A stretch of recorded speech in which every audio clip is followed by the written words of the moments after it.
What's poppin', y'all? Welcome to another episode of Tee It Up. I'm your host, Pierre, Pee Wee the Plug, and Dreesen. I am joined by another special guest. That's 2 weeks in a row.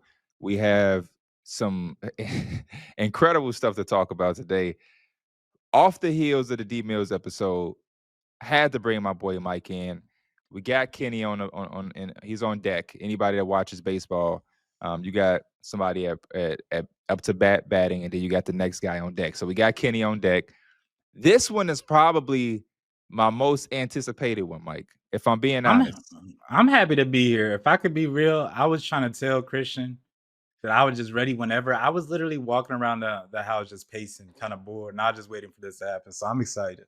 Yeah, I appreciate you making time. I know you're a busy man, all the streaming and stuff that you've been doing. I'm not even gonna lie. I am exhausted right now.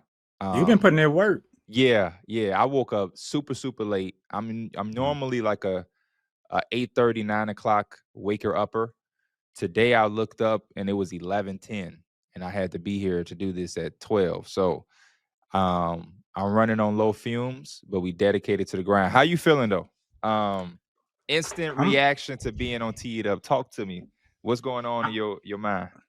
I'm amazing. I'm amazing. I was kind of wondering what topics you would have for today, but you just kind of know what gets me going. So I know you're gonna have some good stuff. I was actually working on some music before we actually get on here. Let's I wanted let's to let, actually let's talk about that. I'm bet, glad you started bet, with that. Let's talk. What bet. did you want to ask me? But like you said, I've been grinding on the stream. I think I've Uh-huh. streamed every day for like the last 2 weeks. One of the biggest things that was in my stream yesterday was the music. And somebody was asking, where is the numbers on a board project? Where's the Pee Wee project? Or where's the mic? Because he was like, man, what a project? And I'm like, what project? And he was like, any of these three. And the Mike project came up in that bubble of his. Yeah. That's something I've been, like, struggling with, and I guess it comes down to, like, my type of, my writing process. Like, I never had a legit writing process to me. Like, I was able to somehow kinda listen to songs or beats that I like, and it would just kinda come to me, and I would just kinda vibe out, have fun with it, and do whatever. Yeah. Now, I've been so in tune with music and just listening to music and having a new love for music that it's like I just start overthinking a lot of stuff. So it'll be like I'll have some stuff down and I'll be like, do I really want to say this? Do I really want to have it sound like this? Will the people even fuck with this beat? I think beat selection is gonna be super good for me. Like I think beat can help with longevity as much as the words can do. You know what I'm saying? Like when a certain beat comes on and it's just like that, Hmm. and it hits that like feeling to you. I think that's nice too. So I'm trying to put a lot of work into this project. Like I want it to be my best project hands down whenever I do drop. Absolutely. But you got the studio here, 24/7 Yeah, yeah, yeah, access. yeah. Whatever you need from me, I'm right with you. We gonna lock Mhm. in real soon. One of the things that I'm glad you brought up music with that I did want to talk to you. I didn't know it was gonna be like at the top of the show. Right. I think it was just on my mind. So Outside of making music, because that's a conversation we can get back to. But mhm. one of the things I didn't know when me and you, we've always kind of known each other, but like when we kind of became more so family with the podcasting, because the podcasting has made all of us family. I mean, even Mhm. me and KB, we are essentially already family, but I think it even brought us closer than we were when we were already close. I didn't know you were such a music guy. Um, I I think it really was probably during COVID where I was just kinda like deep diving into like shit, I'll listen to stuff from the '80s, from the '90s, from the 2000s. And again, like it was always times where like, man, I remember my mom playing this song all the time, like talking mhm. about like In the Club by 50 Cent. Like I heard this shit a billion times. But just going back and just listening through albums completely the way through and kind of going through discographies just all the way through, you just realize how much shit you missed out on and how much like it was really popping back in the day Right. versus just listening to it in the 2010s with your mom or something like that. That's like one of my favorite things about music and kind of sports is it's one thing to go back into a time that we didn't exist and we didn't like live, but it's Mhm. another thing to be able to say, I remember my dad playing this song, or I remember my mom listening to this song as a 6-year old. This used to come on the radio all the time. and now Mhm. being an adult and going and listening and understanding what they're saying. There are certain songs that like I think about when I was a kid that has like all of these sexual references or like it's about killing somebody. And as a kid, I'm just in the back seat like, hey, hey. And now it's like when I got 20, 25, and in my later 20s and now 30, I go back and I really listen like, bro, that's just crazy that I wasn't picking up on some of the things that was being said in this song. Yeah. Um, I that's remember, I'm trying to think of the song it was, but I remember I was a shorty, and it had to be a song about, like, sex or whatever, yeah, and that's I remember most of the time. It's I just was saying I was singing this song, and I remember my dad stopped me, he's like, "Do you know what that mean?" And I'm like, "No." He like, "Good." And then, like, he just let me keep going. there used to be a juke mix when I was growing up. Anybody that's from Chicago know that like juke mixes, juke music is a big thing and like Mhm, just our Chicago culture. Juke parties. It's basically the DJ like or just take like a sound or a line and it'll just repeat it. And one of the things that was very popular when I was a kid, they'll have like a hard beat and it'd be like bang bang bang ski ski ski bang bang mhm, bang ski ski ski bang bang bang ski. And I remember me and my brother was like singing it because it had came on like the radio on the weekend, and one of our older cousins was like, "Do your mom know you saying that?" And I'm like, "No." Like, I mean, I'm like, "Yeah, my mom hear me say that all the time." Like, what you yeah. talking about? Because as a kid, bang, bang, bang, skeet, skeet, skeet was just nothing to me. It's just words. I'm like 7 years old talking about bang, bang, bang, ski, ski. And my older cousin was way older than me. I think she was probably like 19, 20. Was like, what the hell? And it Yeah. just goes to show that you just don't I'm know. actually low key thinking about it now. They had some crazy wild songs that were just playing on the radio, like Just just wow. like to the windows, To to the the wall. wall. That shit, and just kids singing that shit. It's And just like the literally, like craziest. exactly, exactly. That's a perfect song of like Right.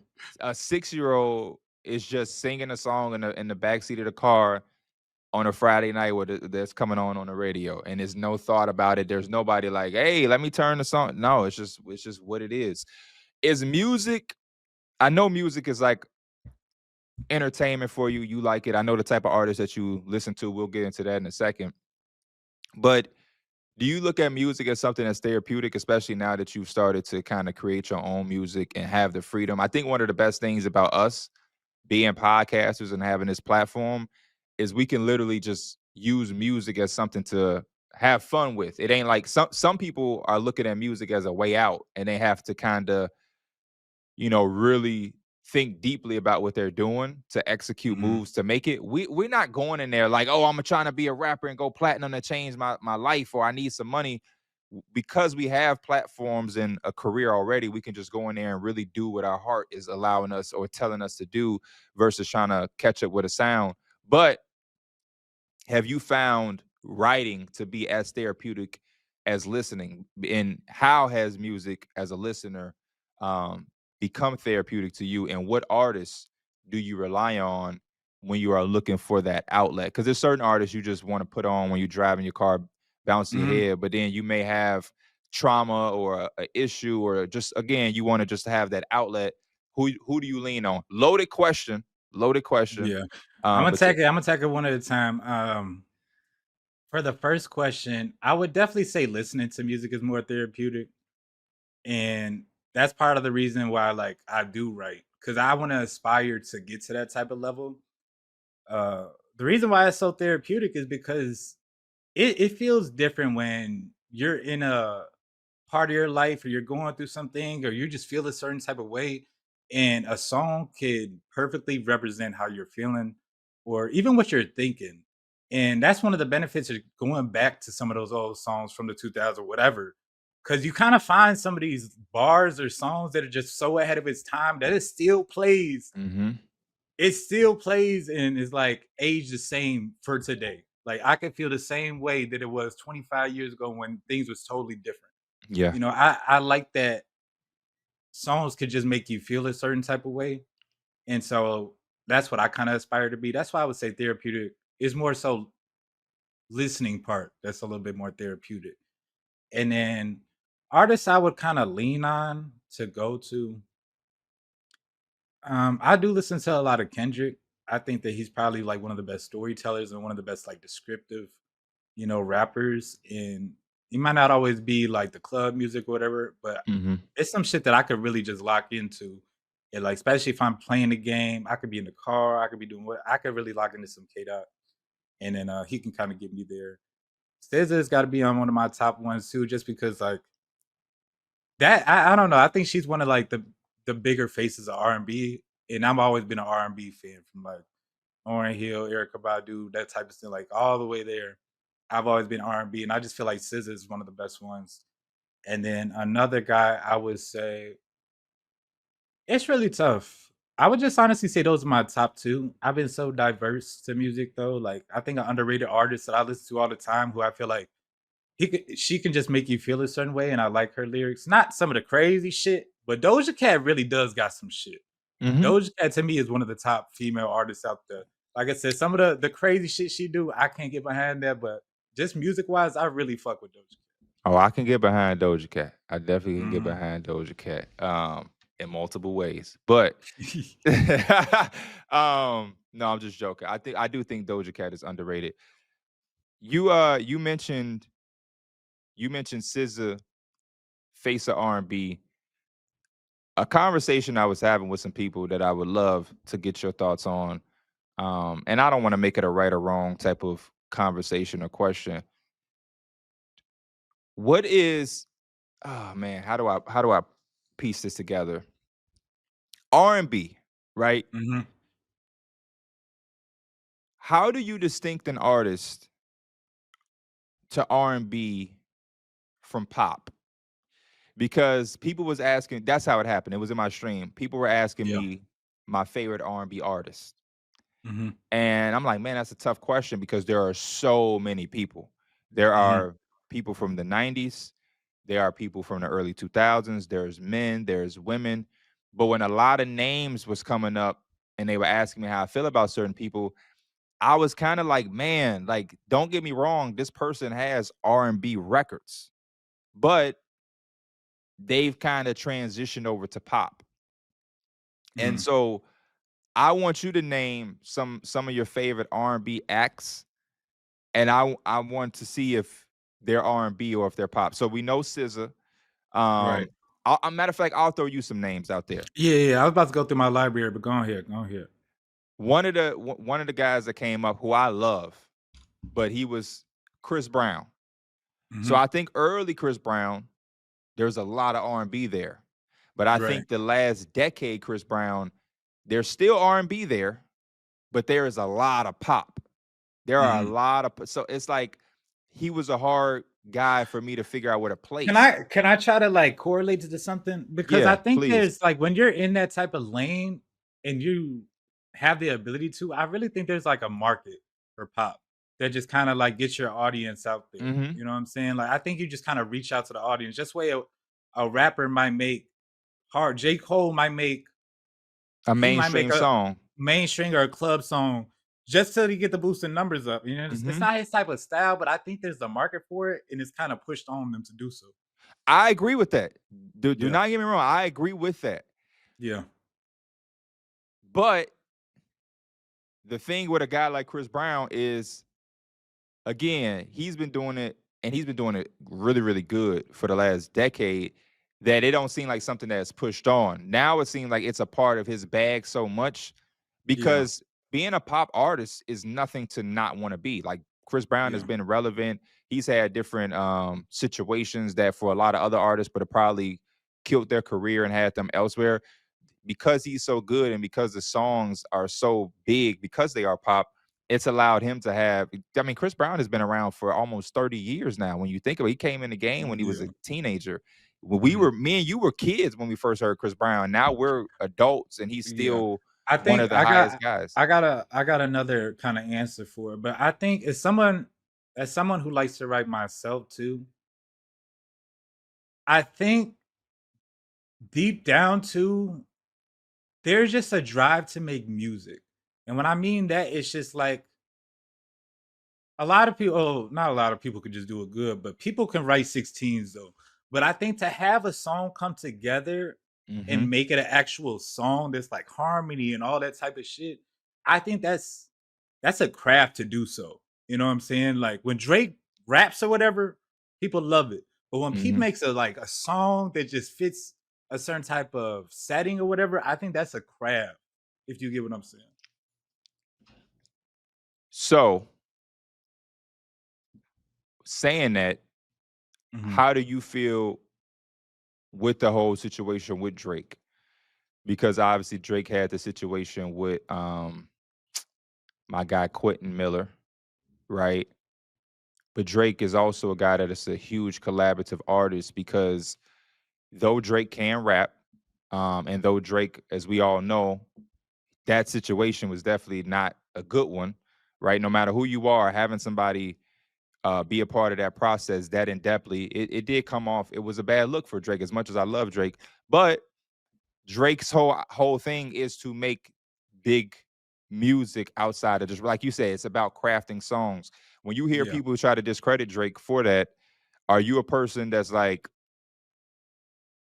with that, or are you know what I'm saying? Like, how do you feel about people that are crafting songs? Because me and you are rap fans.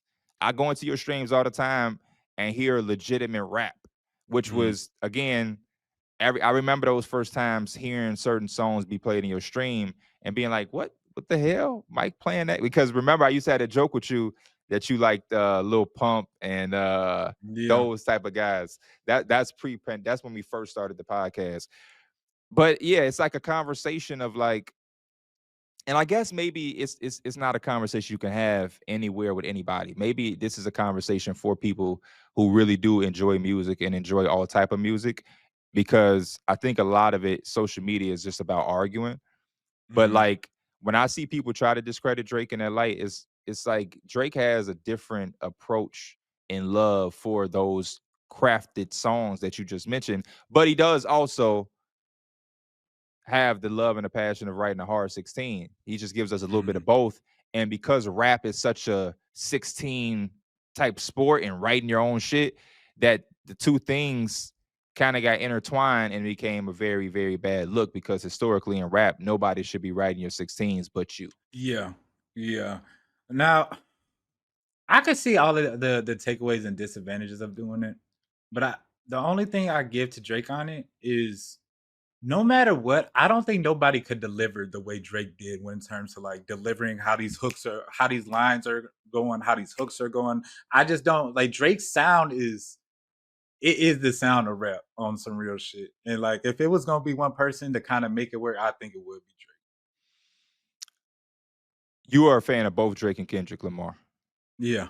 You have no problem being a fan of both Kendrick and Drake. I mean, yeah, No. I Kendrick and actually Drake. I have a problem with people that do have a problem Me too. Me too. with it. Me too.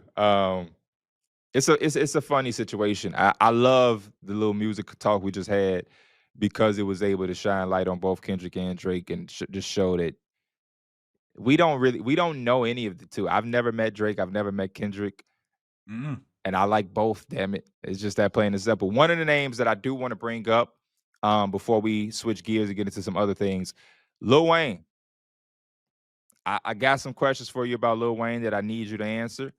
Um, They may cause you to think a little bit. That's okay, 'cause you can do whatever you want here at Tee It Up. I'ma Lil Wayne is my guy. Best rapper to ever do it, but Imma keep it 100, man. Imma keep it a buck.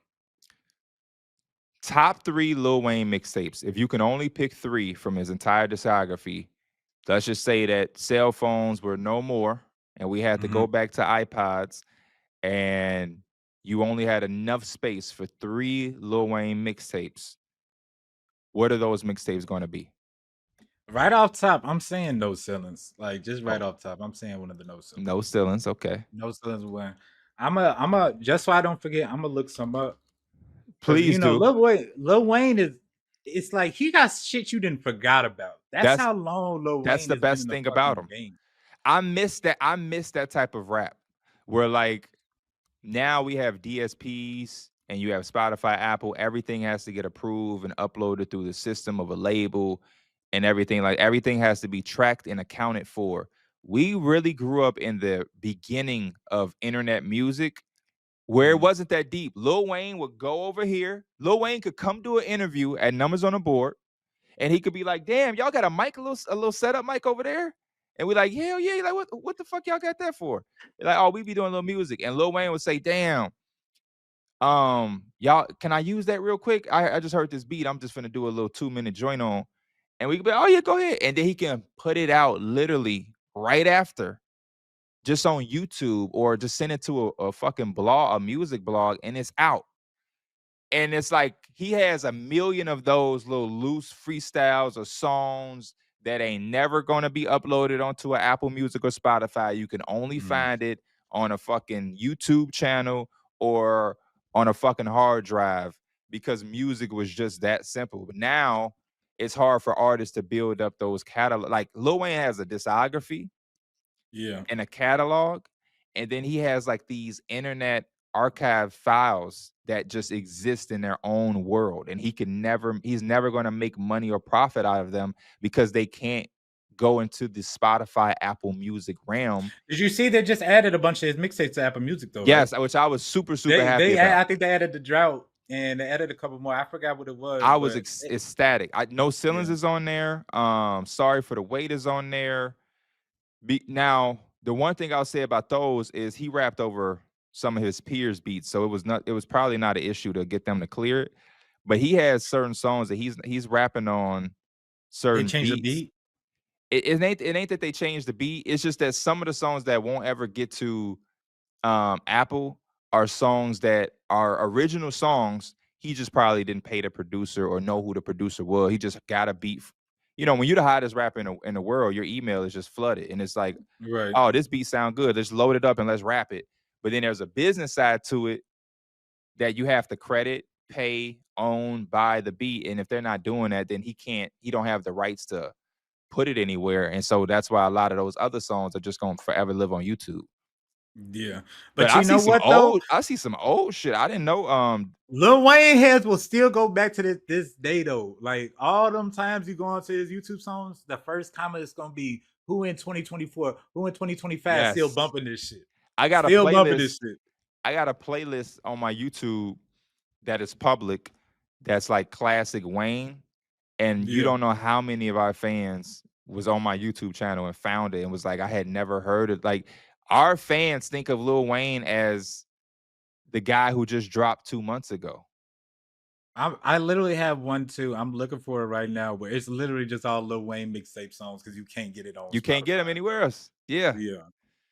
And it's so crazy because he was really like, I don't even know how to like explain his peak. You know what I'm saying? Like when he dropped, there was no question who he was listening to. You know what I'm saying? Everybody was listening to this shit. Everybody was blasting this shit everywhere. I couldn't All the kids imagine. singing it. Do you know the internet would have broken? See, it was just a different time, man. It was a different time. When you see these people go and they do a Kaizenat stream, if we were able Mhm. to submerge both worlds, you take 2008, 2009 Lil Wayne, who sold 1 million records in the first week that the Carter 3 dropped. You take that artist and you put him on a Kaizenat stream. There, there's nothing else that can happen Yeah, that night. he finna break the internet, bro. There's nothing else that can happen that night. If the if Guarantee, guarantee Weezy spend at least 2-3 songs too, just because.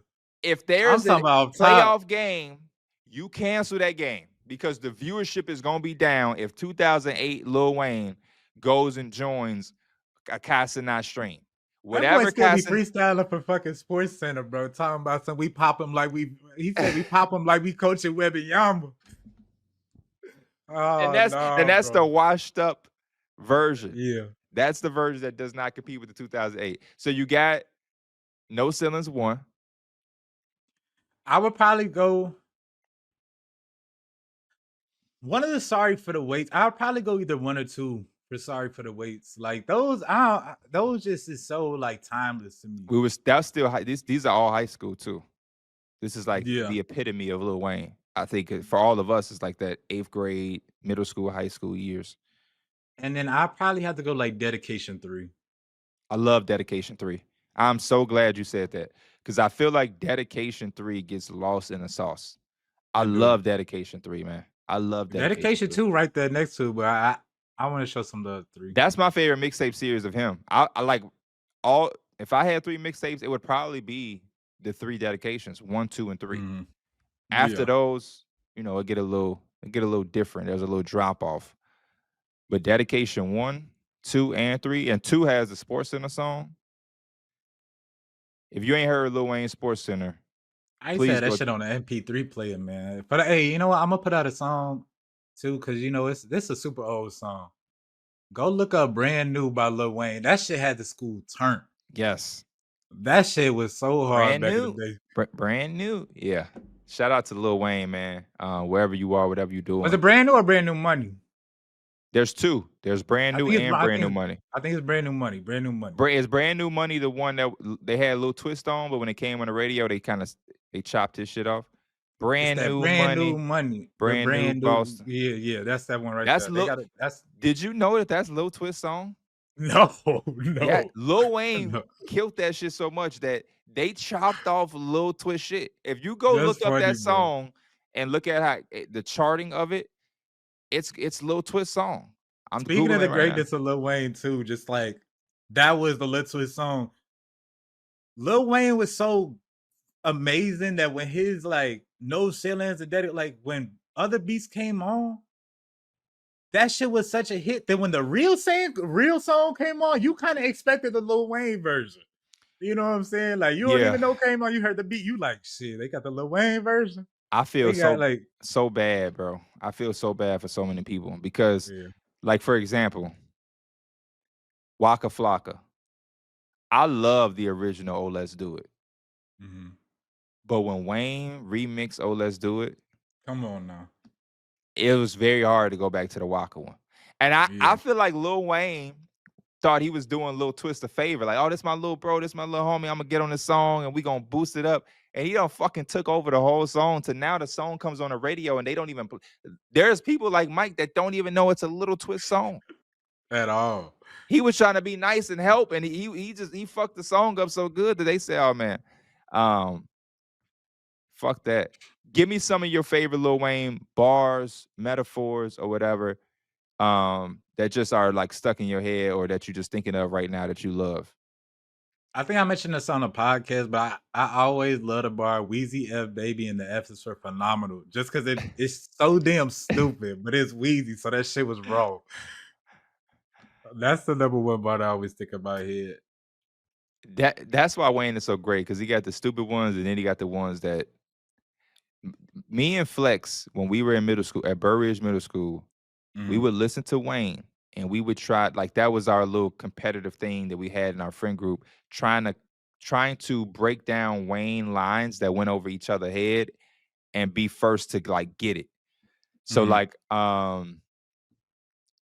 Wayne had a bar in one of the songs where he was like, since day one, I look forward to 3, 4, 5 bitches in my Porsche coupe. I be on that ass like a horse's shoe. If her religion is true, I'm about to visit the moon. And so I remember like we came to the lunch table and I broke it down to Flex. Like you see, he said from day one he looked forward to 3, 4. He on the ass like a horse's shoe. True religion. If her religion is true, like we was like really breaking down these lines with each other, trying to really get the one up, or like going down like Frasier. I ain't talking Kelsey Grammer. Kelsey Grammer is the dude who played in Frasier. See, I love the just goofy ass punchlines like I know he got the famous leave him dead in the living room, but he got a one bar that's like run up in your house, the couch potatoes getting mashed, and I'm like, this is a funny ass bar. What's the word from Steady Mobbing? He say it's not even like something that went over people's head. It's just funny because I grew up watching it. He said, "You niggas softer than Roseanne's son." You would have had to be a 90s baby to watch Roseanne and to have like the son just called it stray. The son just called it stray. Connecting this bridge from Lil Wayne is another guy that me and you both love. And I feel like there's like this connection between the two, because when Lil Wayne was this undeniable talent that everybody loved, there was this other guy who was doing his thing, and his name was Kobe Bryant. And Yeah. obviously, Lil Wayne's a big Kobe Bryant fan. He had the Kobe Bryant song. Mhm. Lil Wayne is one of the only artists to have a athlete dedicated song that is actually phenomenal. Most Yeah. athlete dedicated songs are just not it because it's extremely forced. But Lil Wayne, Kobe Bryant, that is an incredible song. Um, Give me your earliest memory of Kobe Bryant. Tell me your favorite moments of Kobe Bryant. What made you love Kobe Bryant? Anything, how you feel about Kobe Bryant? What was the reaction when you found out he passed? I need to know Mhm. everything. We can talk about Kobe Bryant for the rest of the podcast if that's the way that the conversation went, because that's how much Kobe means to me. And I know you love him. I see him in your background.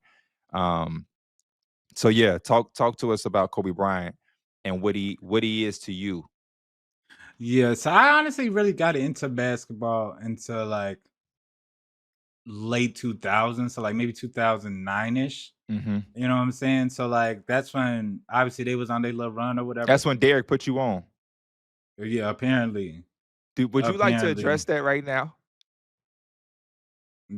I mean, he didn't put me on, but he was definitely part of my come up playing basketball, I Who would say put that. you on, if anybody? And I what do wouldn't you say think he meant when he said, hmm, because y'all talked about it on Numbers on the Board briefly. What do you think he meant, and what do you think made him say that? probably because we used to skateboard together, and then so, like, once I started playing basketball and he played basketball too, he probably just made that assumption. Okay. I honestly can't pinpoint any one person that really got me into basketball. I would just say it's my friend group. Like, matter of fact, I'll say it was the Plex. The Plex got me into hooping. Going up to the court every day, you just One hooping shit got to me. do, but this big ass basketball court in the middle of our complex for people. Now that shit about empty as could be. I'm Yeah, mad at that. sad. It's sad. Earliest memories of Kobe. That shit it's such a blur because again, like this is the first time I'm getting into it. So like the biggest moments, I might not even realize how big they were. I just kind of liked how his play style was, but I think some of my earliest memories is a lot with Andrew Bynum and the shit like he had going on too. Obviously, he had his All-Star year, but I remember Kobe really getting on his ass. And this is the game where basically I think he damn near got traded after this game. This is where out of nowhere he takes a 3-point from like 30 Yes, some bro. feet out, Yes. and they definitely was getting on his ass. And that's one of Phil like my Jackson was early, pissed. yeah, yeah. But him and also I remember him talking about a lot about Gasol, and I think that was one of the reasons why again I just kind of gravitated to him. Not only did he just have the natural or like the regular work ethic, but like he would just do different shit. You know what I'm saying? Like he said, okay, Pau Gasol is my teammate. I'm gonna go learn a new language so I could communicate with this dude on the court and we could have, this type of thing. Like he was just otherworldly in terms of like he was just gonna do whatever it takes to be better than his opponent. And then when it came to game day, he was gonna rip your heart out. Like I see, I never really liked the conversation of LeBron taking that shot. Like he shouldn't have passed it out. But like watching Kobe Bryant, like and not being able to really watch Michael Jordan in the same light, Kobe was taking that shot no matter what. I'm talking about we was watching the game not too long ago on stream, and four people are open on the court, and Kobe was still taking that shot. And you couldn't be mad at it because it was Kobe. He was still knocking it down sometimes. And at the end of the day, I think me and you talk about it all the time that like when your teammates is your teammates and you are you, sometimes you just gotta live with yourself and take the shot. And again, like that mentality, I think it just really bought into it as like a younger, like a young kid. And that's why I kind of like when I started hooping, I was like, I got to be a shot creator. I actually started off like I was terrible at dribbling. Of I'm course, not even that, everybody is when yeah, they first start. Yeah. but I had like a pretty good shot though. Like I was able to shoot the ball, whatever. So that's why I got into all the little step backs, all the little middies, all the little things because I would just practice my shooting all day. That was the only before I even dribbled. Like I was doing middies all fucking day. Shit became like layups to me. Like the muscle memory was so much there. So once I kind of got a feel for the game and a little bit more, all the other shit kind of just came natural. And I kind of related that to Kobe because he has about the toughest shots you can probably find in NBA history. Ever. But he'll tell you that the reason why he was able to hit some of those is because he practiced those shot a million times. The muscle memory to it, it didn't matter what the other his legs was kicking out, if he was fading away, but if he still had that same form he did a million times in a row, he felt that it was pretty like good going in. So all the crazy shots, I knew that I could probably end up hitting if I could just work on all my basic stuff. Favorite memory. Favorite I memory? know it's so many. I know it's so many. It could be a game, it could be a moment of a game, it could be just something that connected with you. It may not even be a big deal, but it was some shit that just for whatever reason, this is it. Ooh, and this is I'm gonna say this one too. I'm gonna say this one too. It's probably a lot of memories. I gotta go find the dunk because I can't remember who was on. But this is later in Kobe's career. This is like 2013, So 2014. this is against the dunk against the Nets or the Was Hawks. it? He had a crazy dunk, and it was like, man, Kobe just threw back the hands of time because I ain't seen him get up like that in a minute. He had And a at that few. point, He had like and 3. He had the one on Chris Paul. He uh-huh. had the one against the Nets, which I think was Gerald Wallace. This is the Brooklyn that I when they think it first might have got the been Bron. Gerald Wallace. I think it might have been Gerald And Wallace. then he had the one against the Hawks where I think it might have been Josh Smith. But these are older Kobe Bryant. This is like Kobe ain't got no Yeah. hair. Yeah, and honestly, it felt like he was getting to a little bit closer to the end too. So this is like I'm still giving you all I can, even in the last of my like my days. And again, I gotta say the 81 point game, or not the 81 point game, the 60 point game. The last one. That's yeah, it was just I don't think you could paint a better like last game for anybody. You know what I'm saying? And the fact that he told him that the fact that he was saying that his whole life people kind of criticized him for taking all the shots, and in the last game, everybody passing him, everybody told him to shoot the ball. So he's like, "What the hell am I gonna do? Not shoot it?" And so that's how you end up with 50 shots in a damn game too. Which I don't know who the hell finna go break that record, but definitely the 60 point game. 50 shots in a game is insane. Do you have any recollection of like recollection of when the day he passed? How did you find out? What was your reaction? I think I damn near didn't react. And I know that sounds kind of weird, but you know how you just kind of be in shock for a Shocked. second? Yeah. And it was super tough on me because I was as a fan of Kobe, I was ready to see him go into that next chapter. Like just to throw out our guy D Rose, like what D Rose is doing when as soon as he was done playing, he was like, you know what, I'm on my next chapter. I'm doing this, I'm doing that. Kobe was about to do the same shit where he was saying that like my journey isn't over. It's just the basketball part. And I was super excited what he was about to do after or post career. And I don't think anybody could have really imagined the news that we had got. I just know I did not watch any Kobe Bryant videos, no Kobe Bryant highlights. I just didn't want to think about it for a little bit because it just didn't seem real. You know what I'm saying? Even now watching his highlights, you just kind of it feels like a family member type thing. That's like, bro, I just can't believe you actually are gone, you know? Yeah, bro. That's exactly what it feel like. It feel like a damn family member. Hmm. I think I don't want to be dramatic or no shit like that, but I think when Kobe Bryant passed away, that was probably one of the first times that I like felt depression. I would that shit Hmm. like made me depressed a little bit. Yeah. Um I cried like a family member died. I had to call my Hmm. parents. I remember finding out I still was living with my mom, was in the basement. And I think this is like yeah, it's like the like kind of with was this the pandemic? I can't remember if the I think it was pandemic. a little bit earlier in the Okay, right, pandemic. you're right, you're right, you're right. Because I always think like, man, Kobe ain't have to go through this shit. Because yeah, he didn't see the bubble or Oh, anything like it that. was January 26, 2020. So It's right basically a before few, yeah, yeah, he which didn't. even just compounds to it too. So I just remember yeah, chilling in the basement watching TV and like getting a notification through Twitter. Um, and the notification that I got was from something legit. So you know how sometimes you get like somebody tweeting and Mhm. it's just like you don't know if this is real or not. No, my notification came from a person who only tweets when shit is legit. I think it was like that Philip Lewis account, dude. I Yeah, I forgot. know. I know Yeah, what you're talking about. and that shit. I just was like in shock, like you said, and then I just remember like bursting down in tears and immediately calling my mom, um, and like having to really calm myself down because I was crying where like snot and shit is coming through my nose and all of that. Mhm. And I had a date later that day with Dana that we think we went to Cheesecake Factory and I couldn't really eat.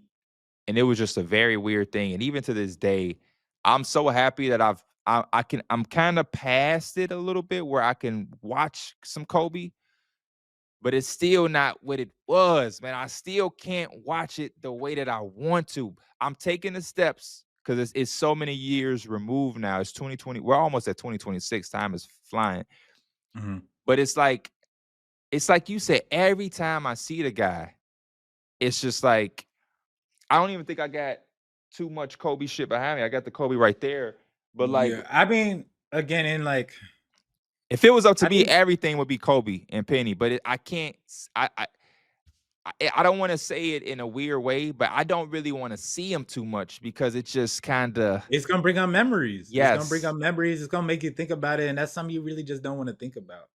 You know, um, but I'm just so glad that he was honored as he did when he did pass away. Though, like, I think he deserved that. For the players doing the 24 seconds, so like everybody sharing their memories and their stories of Kobe, and everybody just having positivity about Kobe. I just really appreciated seeing the community come together for that type of thing. I did too, and I thought it would, I thought it would bring a significant change. It didn't. It did for some Mhm. months. Because even at the last couple months, we got these conversations again where everybody is like kind of disrespecting Kobe. Yeah, I mean, like, if it's with y'all and it's like work related, then it's like whatever. But a lot of times when we talking about Kobe, if it's like a other atmosphere type of thing, I'm shutting down when it come to Kobe because we talked about on the pod, it was me and you. Kobe is kind of cemented in history for me. You're not gonna tell me shit that's gonna drag him down or have like I'm just not gonna do it. You might as well So save that's your breath. you're right. So it's just like that's why I'm holding Kobe and like I'm so glad that like I don't know. I'm just so glad that I was able to watch him. Like there's a lot of people that missed out on the Kobe Bryant experience, and I feel bad for him Yeah, me too, man. Shout out to Kobe Bean Bryant. for sure. Love him still. Feel like an uncle. Just ah man. I got a question for you. I was actually thinking about this. We see people getting 70 points, getting closer to that 81. If the time came and the game wasn't like close or anything, and somebody had 80 points, do you think they would go past him? Yes. You think so? Yes. I think there's a select few people that wouldn't want to go past. I think we're talking about the Devin Bookers who look Yeah. at Kobe like me and you. But I think if somebody had 80, there it because and I don't think that I don't think they would even be roguish. I think that would be the Kobe thing to do is to go and Yeah. try to. So maybe I take the bet. Maybe a Devin Booker. Devin Booker is such a Kobe guy that I could see him or like a DeRozan maybe trying to get the 81 and being like, I'm gonna leave that to Kobe to have that, but I'll tie him. But then Yeah. there is this other thing where the mama mentality would to It's be, like shit. I'm gonna crush this I'm one. gonna crush that I'm gonna crush motherfucker. it. I'm Yeah. gonna crush it. And so that's a great question. That is a very great question because it's what side of your brain is clicking in the moment of the game. In that Mhm. moment, some people are so dialed in to the Mamba mentality experience to where it's like, I got 80, it's 4 minutes. Man, I'm getting 80 fucking 9. Can I get 100? Because Right. that's what Kobe would have That's did. what they saying is like Kobe in my head probably said, "Go get 100. Go get Go 100. get on. Go get 100." Um, but there is this other side where Kobe is such Kobe and he means so much to certain people and he Mhm. had me and you feel are speaking this way, and we never met him, which is like that's also one of the most heartbreaking things because it's like, bro, if Kobe would have gave us 2 more years, we would have been in a space to run into him. Yeah, yeah, We would have been yeah. in a space to I be mean, even able if he to. wasn't playing, he could have been somewhere. He could That's have no, been yeah. I'm not even talking about all-star. playing. He popping up and we I'm just just ran saying, into, like, if he was alive for Yeah. 2 more years, our I think trajectory, we was in 2020, we was starting to kind of crack open the door. Man, past the pandemic, we in that bitch. I might be more nervous for Kobe than LeBron. Real What shit. 100%. I'd have been I might more be nervous for Kobe than Michael Jordan. Kobe is the LeBron might guy. even be just cool straight up. He might joke. LeBron don't give no fuck. He getting up there in age. He finna be cool. He ain't got to watch his mouth no more. You know what I'm saying? So like, Kobe would have been the guy if I could have like a dream. No doubt about it, man. No doubt about it. I The mean, type of secrets and shit that he would have told us that like it would have been a hit. Had the kids doing shit just randomly. Motherfuckers working out dribbling potatoes and shit. that's why I guess that's why they say God don't make no mistakes because you're right. I would have Yeah. probably did some weird shit if I met Kobe. I'd have probably did some regrettable shit because I'm that much of a fan of his that the starstruck. He would have been the first time we had somebody on the podcast as a guest, and I would have froze up type shit or Yeah. stumbled over my words or something like that because Kobe Bryant is like I said, like I cried like a kid. Like that's fucking Kobe. I think Mhm. one of the things I got you for Christmas was like a Kobe book because Yeah, it's I just got it. like It's literally right here. I got because it in it's my just like case. it's just a book, but it's fucking Kobe. So when I say Yeah. this is what I'm getting my boy because Mhm. it ain't nothing you couldn't get yourself or it ain't no, but it's just like anything you can have around you that's just very Kobe cemented. It's just like you know what I mean. You gotta have. Um, I love how this interview or this conversation is connecting because off of the music and Lil Wayne, we got to Kobe Bryant. Off of Kobe Bryant, I'm going to segue into this next thing, and you may need some time, or you may already have a few of them of the top of your brain. What is Michael Hurd's? What's your middle name? Jonathan. What is Michael Jonathan Hurd's? I feel like I ask you that every 6 months, by the way. Um, biggest fears. Biggest fears, and this is actually a good question too, because it ties back to that 50,000 and a lot of the things that we were talking about just being comfortable. Mm-hmm. And I was telling y'all that like one of the things about for me being comfortable is basically just having a place to lay my head and the bills paid. Shit, even at this point, I could have a little bit less in the fridge, and I'm still like being homeless is one of my top fears just in life. Like I was actually talking to somebody yesterday who said that he was homeless for a little bit. Now he has like his own apartment. He's doing well. So I was telling him like that's amazing to hear. But said he was homeless in New York City. Mm. And like I just can't even imagine that shit, especially in winters when you can't stay outside for a long time without damn near feeling like you about to freeze to death. So that is one of my biggest fears for sure is being homeless. And again, like as long as I got a roof over my head and my bills paid, I'm good to go. I'll figure all the rest of the shit later. Another fear that I have, I guess, kind of heights.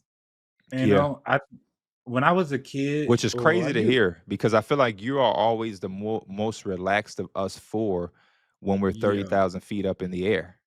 yeah. I just think that like when I was because you did the same thing. You went to Six Flags in 8th grade, didn't you? Yep. When Per I is when I tradition. that was the first time I went, and I went on every single ride, like legit Oh every shit. basically Okay. every single ride there. And that's just because my friend group they were just doing it. So as a kid, you just go with the group. The more and more I went, the less and less rides I went on, and I think it's because I hate that feeling of when your stomach is dropping. Same. Yeah. I hate that feeling. Like it gives me anxiety. And so, like, anytime I'm with heights or anything, or like I feel like there's a possible ledge, even when I'm on my balcony, which is only about 3 stories, I'm teetering on that like I'm not going close to that ledge because it's just like I'm not falling. Anything off some height, I'm good on. I'm kind of the same way, bro. I'm the same Mhm. exact way. Sunday, me and Dana went to We went to Oak Brook Mall, and we went to Nordstrom. Anybody that's been in Nordstrom, and I'm speaking on this specific Nordstrom because every Nordstrom ain't like this. This is a Mhm. big ass Nordstrom. This has like the back wing of the mall to itself, and it's 3 floors. The men's floor is on the first. The second Mhm. floor, I think, is like miscellaneous shit, makeup, perfume, and all that. And then the top floor is women's. So she went all the way up to the top floor, and I was at the bottom. And after I bought my stuff, I went to meet her up there. And the second floor was cool. It was obviously higher than the first. That third floor, as I'm going up, that description you're giving of the stomach thing is happening, but I'm trying to play it cool. When I get off that thing, I shoot. Cause when you go around, you'll see the downs. I Mhm. shoot up. There was also like that, and I didn't say nothing because I like out of sight, out of mind. Some years back, we went to summer league and we were still with HOH, and it was one of the time we was a little mad because HOH put us in a fucking rink dink hotel. They put us in like an embassy suite. No disrespect to embassy suite, but we were used to Caesar's Palace and all type of shit. Mhm. That embassy suites that we was in, it was very weird. We was on the top floor or one of the higher floors, and you can see straight down. Once you get off the elevator, it's like this see-through thing and you see down. I still remember every time I got off the interview, I would like kind of sprint far away from that fucking railing and like walk so I have to see down because I don't like heights like that either. Mhm. I don't do any roller coasters. I did go to 8th grade. I had a young woman I was dealing with in 8th grade, and I obviously didn't want to not get on every ride. So I remember I got on the Raging Bull, which is one of the fucking I highest think that was ones. the only one I didn't do. And So my you dumb covered it. ass did it, which I should have Yeah. been like you. I should have did a lot of the baby shit. Um, and so we was all a group. And I'm like, fuck it, I'll get on one. Cause she was like, you're not gonna get on one? Cause I ain't get on any. You know what I'm Mhm. saying? And I'm like, fuck it, I get on this one. And Mike, I kid you not, I went on that motherfucker and a tear, while I'm on there, a tear drops. I was stone faced like this. Everybody, Yeah. oh, I'm like, That's why when I see people on roller coasters and they boy, ain't shit funny on that roller mind coaster till blowing. I get off. Mind I blowing. I can't do it. And now it's like in the 2020s, all these damn accidents didn't really happen that often. Maybe they did, but we didn't have the social media. Like social Mhm. media makes everything times 100. So even if there was an amusement park in Iowa in 1999 and something happened, it may be a big deal locally, but it may not spread nationally to Chicago news. Now Now you just see it. Yeah, you just see everything. it. Oh, it was a malfunction over here. It's a malfunction over there. This had happened. I just seen a fucking video where people had to like walk down. Did you see that? Yeah, I did. I did see that. Like that's the shit where I'd be like, yeah, see, I don't even want to be in that type of situation. And again, I think some of the bravest people in the world, they either brave or they just I don't know, they might be a little dumb too. I can't imagine that you see those like say like a little festival or carnivals in town or whatever, and they got the popcorn, they got things where you can pop the balloons, but they got the rides over there where it's the Ferris wheel, they got a little roller mm-hmm. coaster, and this is just shit that is built that they bringing over in a Yeah. truck. I They can't I unload a can't be the truck and it one. turns into a fucking Ferris wheel. I'm Like, get not the I'm not I'm not trusting that my life with that shit. I'm just they used not. to If you have that when doing we was in that, high school. Remember they have what was it called? yeah, The Darien Fest. Darien Fest. And Yeah. it would be these trucks that pull up and they would take our community park, DCP, Darien Community Park, right by our high school. If you Mhm. Google map our high school, you'll see right to the right of it is a fucking community park. These trucks would come in and they would be these 18-wheeler trucks that would be like transformers, and they would transform. And I'm exaggerating. Some of the stuff is just inside the truck. You pull the stuff out, and they would make a whole Yeah. mini amusement park for the weekend, and it would be the biggest deal for us high schoolers. We would all link up there. That's one of the times that we reference on a podcast where you would go and you would see somebody, and they would be like, "How you getting home?" because the Darien Fest was such a big deal that people Yeah. would walk there, or they would just get dropped off and worry about how they was gonna get home later because you just had to be there. And now, as a Mhm. 30-year-old, it really wasn't shit. We was doing a lot of standing, to be honest with you, because It nobody was really really was. just hanging out, Yeah, honestly. it was a reason to see people, and you would have people from different schools, DGS, Hinsdale Central. They would come up there, but it was really like, I don't want to say it was catered for us, but we had the best of it because our high school was literally a Yeah, 3-minute it's right walk. there. Yeah. Yeah. Um, Good old days, because that was like, I'm pretty sure motherfuckers was putting on fits to go to Darien Fest. And now, as a 30-year-old, Darien Fest ain't shit but a motherfucking, I don't even know if they do it anymore. It ain't nothing but a fucking frustration for me now. Cause now I'm trying to get to my house and the whole fucking street is blocked. And I'm like, man, for these little badass kids. And that, I used to be one of those kids that was playing Not my even whole, doing nothing either. not They're even doing probably shit. fighting out there, Yeah, literally. getting into Um, fights and shit. so man, incredible memories. I'm glad you brought that up. Back to the first fear of being homeless. Mhm. Where does that fear come from? I Just just growing up in Chicago, seeing so many homeless people, or is it any no, relatives or anybody you know that was home? I know you weren't homeless, but no. normally I mean, fears stem from something that's close to home. yeah, I mean, my family's been in position where we were close to it, Yeah. So like I've had the fear of almost being there. But again, shout out to my parents and shout out to my mom. They always made shit work and they always made shit happen. And that's kind of like where I get a little bit of that mentality from. But other than that, it's really just always like it's just I guess it's just a little bit of the struggle, I would say. Like struggle is fine for me, but like homelessness is just a no-go zone, you Yeah. know? What is, because I think one of the beautiful things about us, on our podcast, is the chemistry that we all have. Yeah. As four, obviously, um, y'all have had more of a friendship with KB.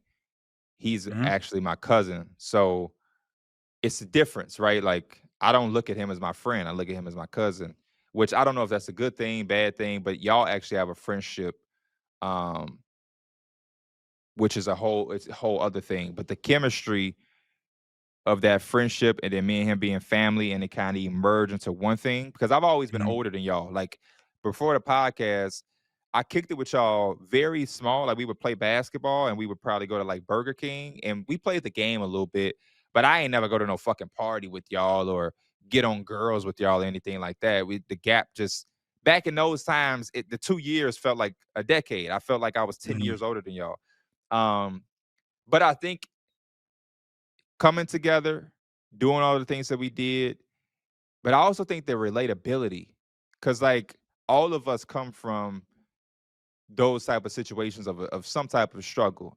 Now again, there are people around the world who go through real deal shit, and I don't want That's to why over. I think one of my favorites saying, well, I heard somebody say this and like I just copied it and I say it all the time now. When somebody say like, how you doing? Like, how's your day? I say I never had a bad day in my life. As bad as I had it in parts of my Exactly, life, I'm perfectly fine. People that exactly. had it 10 times, 100 times worse, bro, I'm doing amazing. I that's just my thing. That's exactly where I'm going. Like, we all had Yeah. different struggles at different times, but I Mhm. don't want to oversay it, because there's people who went through 10 times worse than all of us. But 100%. that that relatability, coming, you and Derek all living in a plex, right? That's a relatability, because it's like, if you lived in a plex, it's different levels in a plex too. But we all know we live across the street from the $5.7 million houses, and we are looked at Right. as the motherfuckers that ain't got shit. But Like, and keep it real, Pete. They had a nickname for us. It's called Little Africa. Little That's what they Africa, call it. LA. Little Africa was the name. So for people that don't know, I'm gonna try to explain it best. And Mike, if I'm forgetting or fuck up anything, or if there was anything that you want to add I really want to paint this picture. The area we lived in, there's this complex. Inside of this complex, there are like there's three different establishments that make this It's 3. complex. Yep. So you have Derek's, he lived in his own one. Me and you actually lived in the Plex. You Mhm. lived in what, building 16 or Mhm. 15? I lived in building 4, and then later moved across to the townhouse section. And then on the side of the townhouse section, what is that? Is that Waterfall Glen? I think that's where, like, I'm not sure. Was Terrence over there? But I know John John was and over. Terrence. Yeah, John John. used to live over there. I think Terrence is a part of Derek's, but there's 3 I don't. Yeah, different. those were like in a weird area, and yeah, I couldn't really tell. I never really paid attention that much. It was just they weren't Jo- ours. John lived in one, me and Mike Yeah. lived in the other, and then Terrence and Derek lived in another. There's like 3 different ownerships of this one complex, but it makes one complex. It's like a fucking, it's It's like like a our own thing. duplex type shit. It's so hard to explain because inside of this complex is apartments, there's townhouses, there's a basketball court, there's a resource center. Annam Jeans, which was like a elementary school, is kind of partly in the back outskirts of it. And then also at the front of it, we had our own little shopping thing where there's a 5-star pantry, which is basically like a corner store for us kids. There would always be some type of fried chicken place, like a Sharks, Baba's. There's a liquor store side, of Liquor store course. over there. There was it used to be my one of my best friends growing up, Vontae, Lil Vontae. His older brother used to have a clothing store at the back of the mall. That's turned into a fucking enterprise insurance. There's a mechanic shop there. Bro, There used to be a DMills barber used to be shop. at that mechanic. I think I used to go to that mechanic a little bit. DMills, I think damn He near still stayed go at to that that. yes, DMills yes. stay. It was like years we done moved out the place. He's still going Still back to would that take his same car over there. mechanic. And then in the back of that, it used to be a big ass McDonald's, which is where we have a lot of our stories. There was a breakfast restaurant that nobody really went to, and then a car wash. And then there used to be back in the day, Mike, that was Maximum Bar and Grill, which was a fucking nightclub. And like we would be young, I'm talking about 7th grade, and it'd be like, I don't know what was in this damn nightclub, but it used to fucking fake bus. Yeah, it did. And it would be older, gorgeous women going in and out that are probably, they was young. They were like probably 22, 23. But all of us 13, 14-year-olds, super hormones on fucking steroids, just saying shit to like these 22-year-old, and it used to be like European model looking girls and smoking cigarettes That's outside. a weird ass area for a nightclub, though. Very weird, because I know our little badasses would be, hey, just saying whatever. But right across the street, this is what makes it crazy. Right across the street, right hand up to God, and Mike can put his right hand up too, because I'm not lying.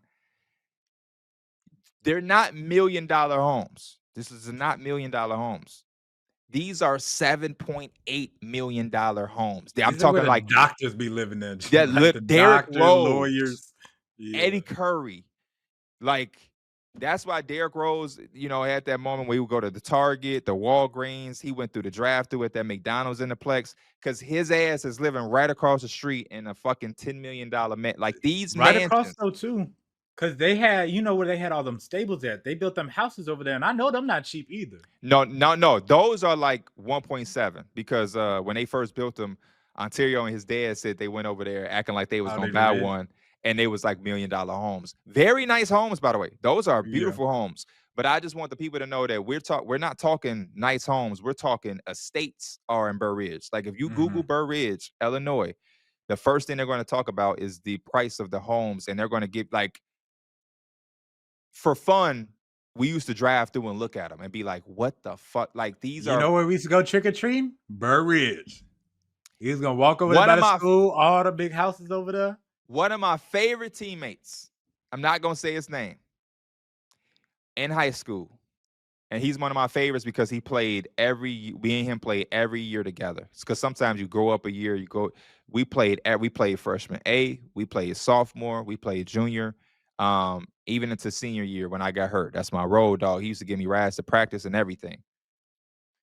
We used to have something called pasta parties, where you link up as a team and you go eat a pasta-oriented dinner at somebody's house. Pasta is always something that they want athletes to eat, instead of all of us linking up eating fucking double cheeseburgers. This man had a basketball court in his gym. In his house. That I really want y'all to understand that at home. That's where we lived across the street from. So it got to the point where we would just was looked at a certain way that they even took the McDonald's and put it across the street because it's like they didn't want us in there fucking around and driving shit away. Um, so I say all that to say we all come from a certain line of struggle. Mhm. Um, what are some of the most important things that you pulled away from the struggle to help you be the man that you are now? Because the struggle is looked at as a bad thing, which I understand, but there's also some other things that can be pulled from it to help build people. Mhm. Like I said, I learned a lot of things from my mom. So just basically, I think being hesitant to spend a lot of money on something you probably just don't need. Like even now, y'all be kind of laughing at me, but like when I be really looking at some shit, like should I spend $400 on a shirt? That's like my mom telling me, "Boy, you better not do that." Damn, like that's something like that's something that I kind of come from because there was a lot of shit. And again, I'm not talking about ask for something $200 shoes as a kid. I'm just asking for just more than nicer things. And she's just like, you know what? It's probably not the thing we could get right now.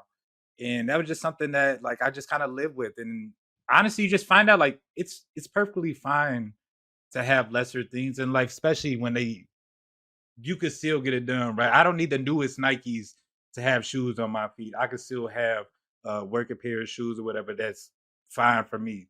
You know, it's just simple things like that where she took a lot of like corners to still get quality stuff, but save the most money because she knew that like that was the most important thing to do. Favorite struggle meal? Mm. We was talking about this the other day. Pork and beans, which is Yes, you basically were just talking about that baked yesterday. Yeah, which yeah. is basically just like baked beans with hot dogs. And me and KB was saying that like that's not even. I told him that's not even a struggle meal because it's so good. He's talking about the meal only costs $2, so it's got to be a struggle meal. But yeah, I was actually telling a lady that's what we got to do soon because when she make her baked beans, when we do like a barbecue or something like that, she'll put like some ground turkey in it or ground usually ground turkey. And I was telling her we got to do like the hot dogs one time and surprise some people, and you'll be surprised how people probably gonna eat that. Yeah, But it's just so they funny will. because it's literally it's just hot dogs and beans, and it's so good though. The Jollibee chicken restaurant put hot dogs in the spaghetti and people eat that shit.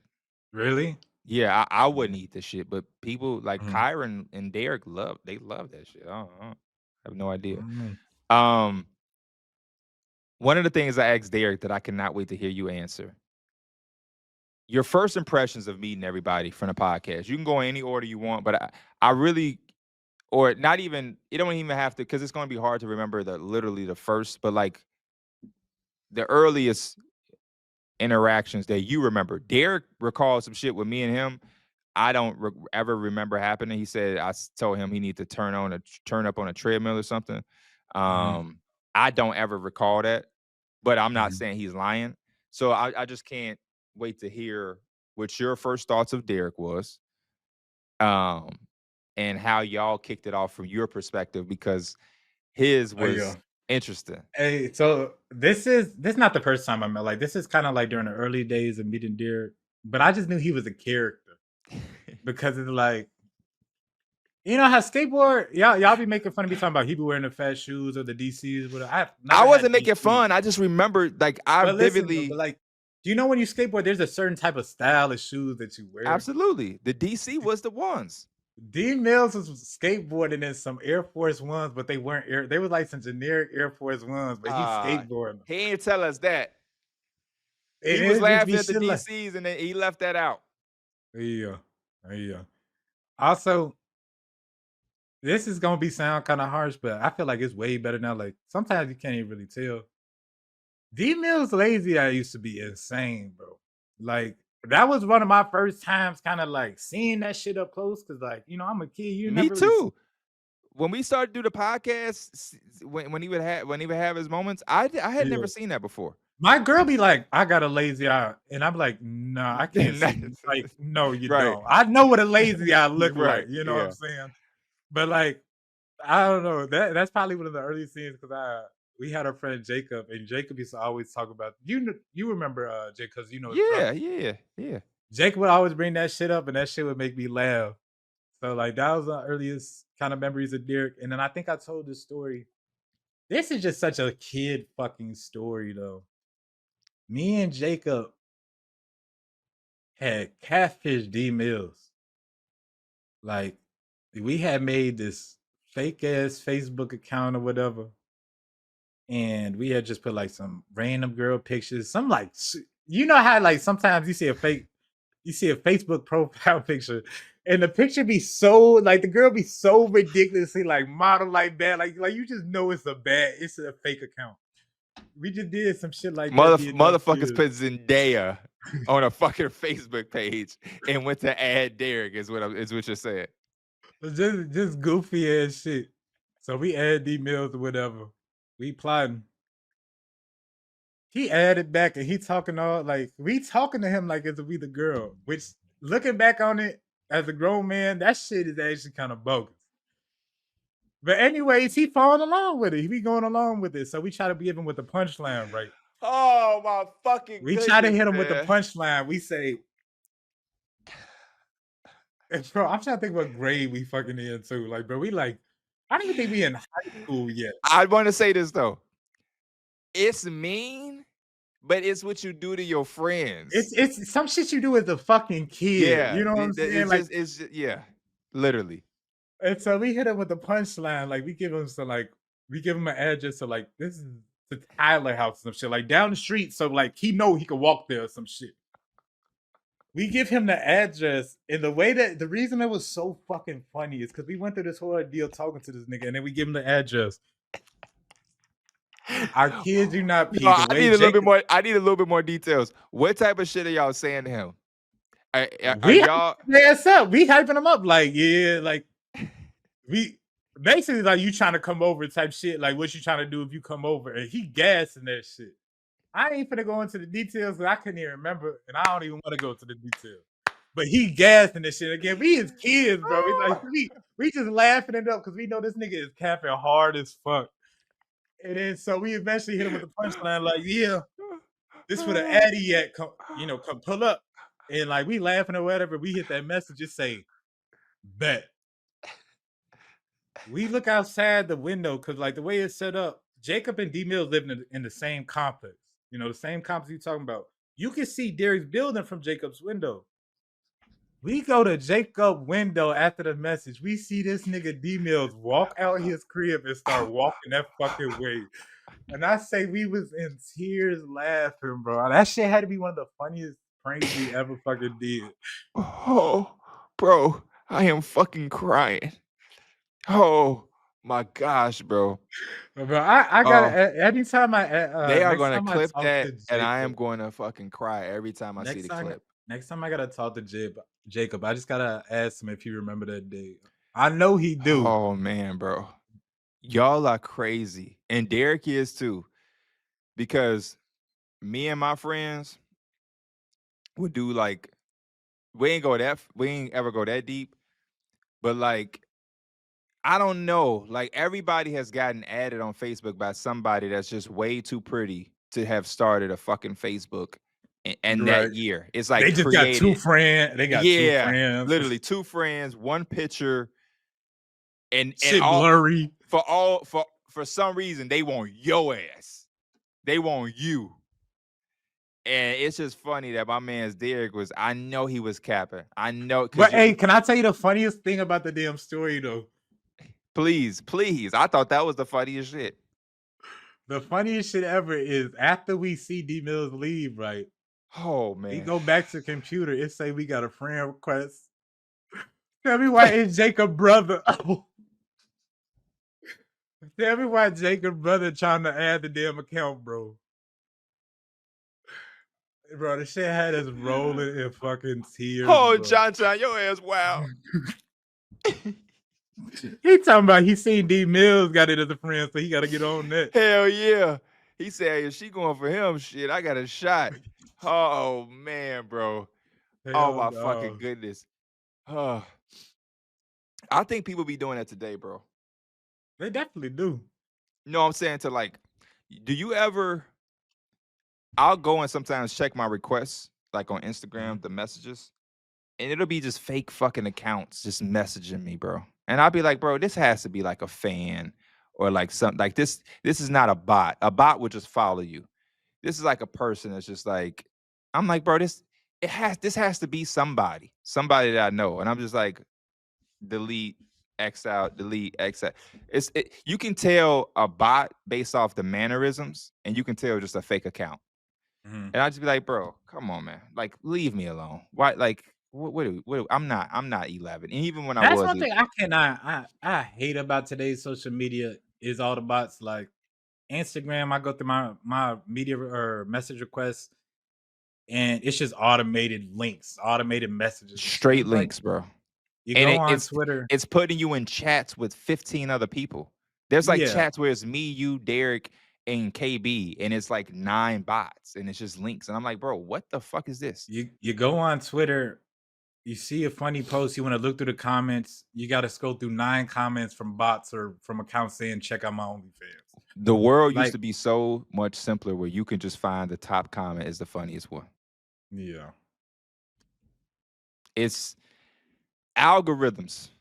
Algorithms used to be you have to go out of your way to see something. Now, as I'm scrolling, it's a part of my algorithm. I'm just scrolling. So Mhm. Mike retweets cannabis or whatever, and now it's in my algorithm because I'm scrolling through with somebody. Like, I just don't even understand. You know what I mean? Like, we have our homie Manor Reese. So he retweets something that's XXX, and so now it's in my shit because I'm just scrolling through with other. I don't even understand. It used to be you have to click on it and engage with it. Now it's like if you just They took scroll it away, but they used to have it where just likes showed up. Somebody liked with this just post. likes, yeah. Yeah. But yeah, it's Yeah. like now if you look at something, they're counting it as a view where you used to have to click on it as a view. But now it's like you could just be look. I got all type of weird shit in my algorithm that I'm not even, but somebody retweeted it. So I view it. And they got shit where it used to be only what you followed, but now they got the 2 lines where you can just see with everything. So But you KB. know what? Well, hold on though. You know what though? For the algorithm shit, I think too many companies trying to big brain that shit. Cause Spotify do the same shit where they put the algorithm together and they Mhm. just putting the same songs because you listen to it once, it's saying that you like it. So let me play this song again. But Right. once they play it again, it's thinking the same thing. Like, oh, you like this song this much? I play this shit next time It's like, you start. no, now I'm getting tired of the fucking song. Yeah, Yeah. yeah. First impression, interaction, memory with KB, man. And give as much description of KB as you can because KB in high school is not KB. Well, none of us are where we are, but KB is hilariously. Like, it'd be so funny when we go somewhere with KB and people want a picture. Cause I'd be like, Mhm, it's KB. You know what I mean? It's so funny to see that he is somebody that people like will be like, oh my gosh, King of the Fourth. mhm. And I know it's the Now, same thing with you and Derek, where it's like, that's so funny. Well, it used to be that way in the beginning. I mean, now people asking you for pictures now, but like at first when it was just KB, it used to just be funny. Like, look at KB, like a person wanted to take a picture with him. That's funny. mhm. Yeah, first impressions of KB. I think it was around the time he had like basketball tryouts. He'll even tell you himself. The first thing I said was not even to him; it was to our homie D'Angelo. But I think we were getting ready in the locker room or whatever, and I just asked D'Angelo, who KB is standing right next to. I said, "He decent? Like, is he good? Can he hoop?" And I forget what D'Angelo's probably like, "Yeah, whatever." But as much as I think KB be talking about, he not really a point guard. Like he do all this other like he don't dribble. I remember freshman year, KB was a point guard. Like he Mhm. before I think he went down with his injury, he was our starting point guard. And he was doing all the bringing the ball up the court, all that stuff he talked about not doing. So I don't know what that disconnect was from freshman to sophomore year where he just went to like an off guard. But a lot of my most memories is definitely freshman year. And then I don't know how. I thought I asked him. I don't know how the hell I got his gamer tag, but Xbox definitely put it together like this too. You know, Mhm. I think a lot of our friendships grew over gaming online and stuff like that. I think I added him in Call of Duty Black Ops 3, I had to say. So whatever year around that came out, that's probably when I really started messing with like actually being friends with KB.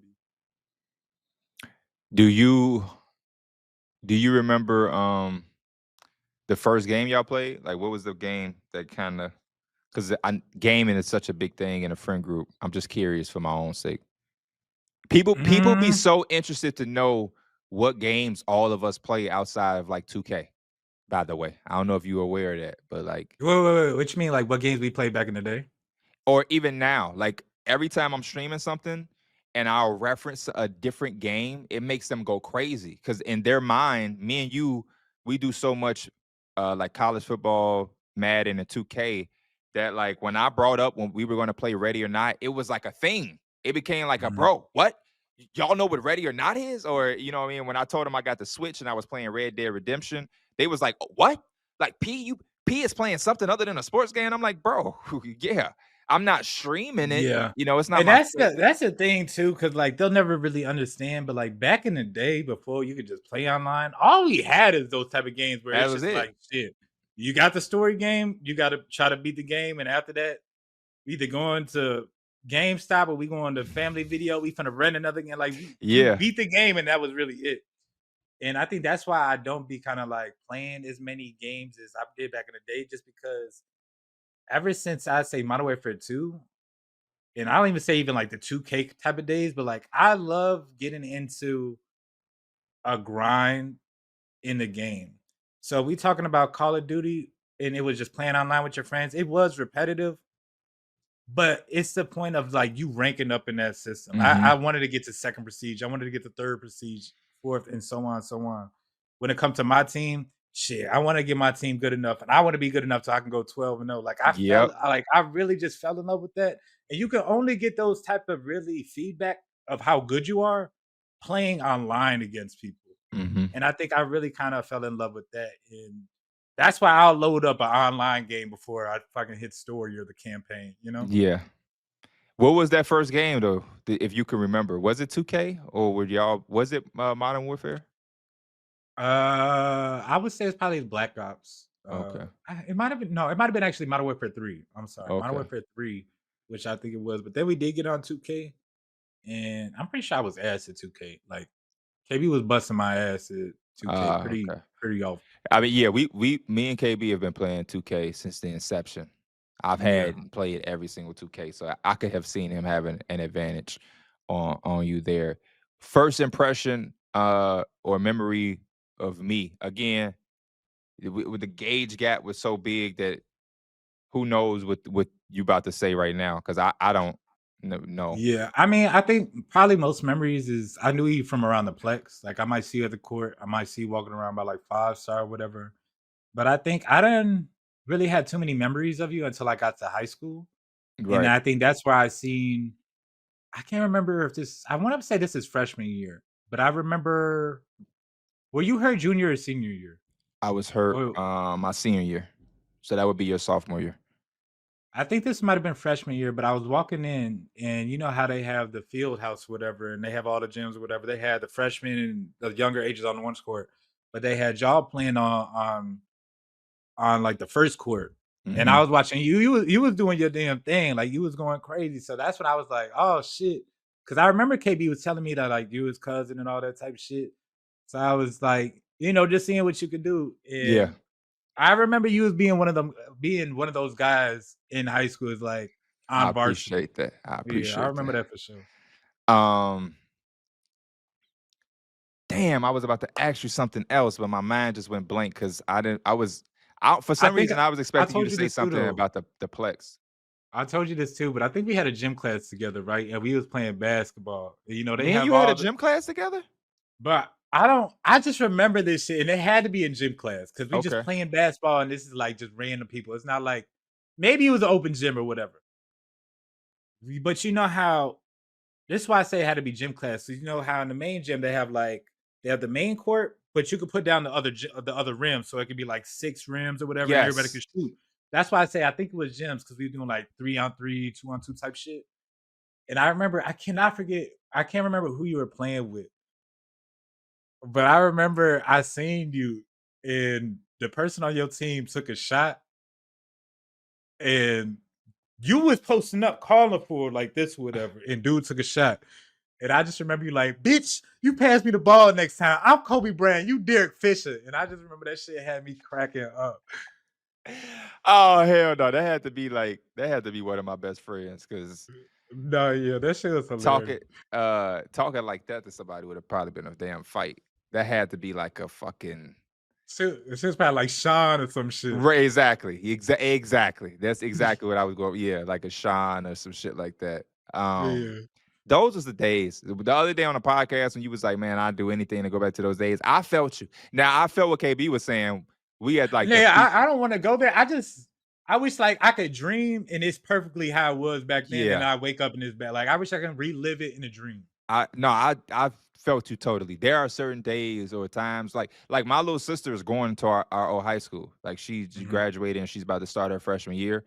And like I was telling her and my mom, like whenever they have that like registration day and you got to go find your locker and all of that, let me know because I just want to go back into the halls and shit because they done like made the new swimming pool thing. Like they done changed the school a little bit. And I have not been there since they've done some of those new things.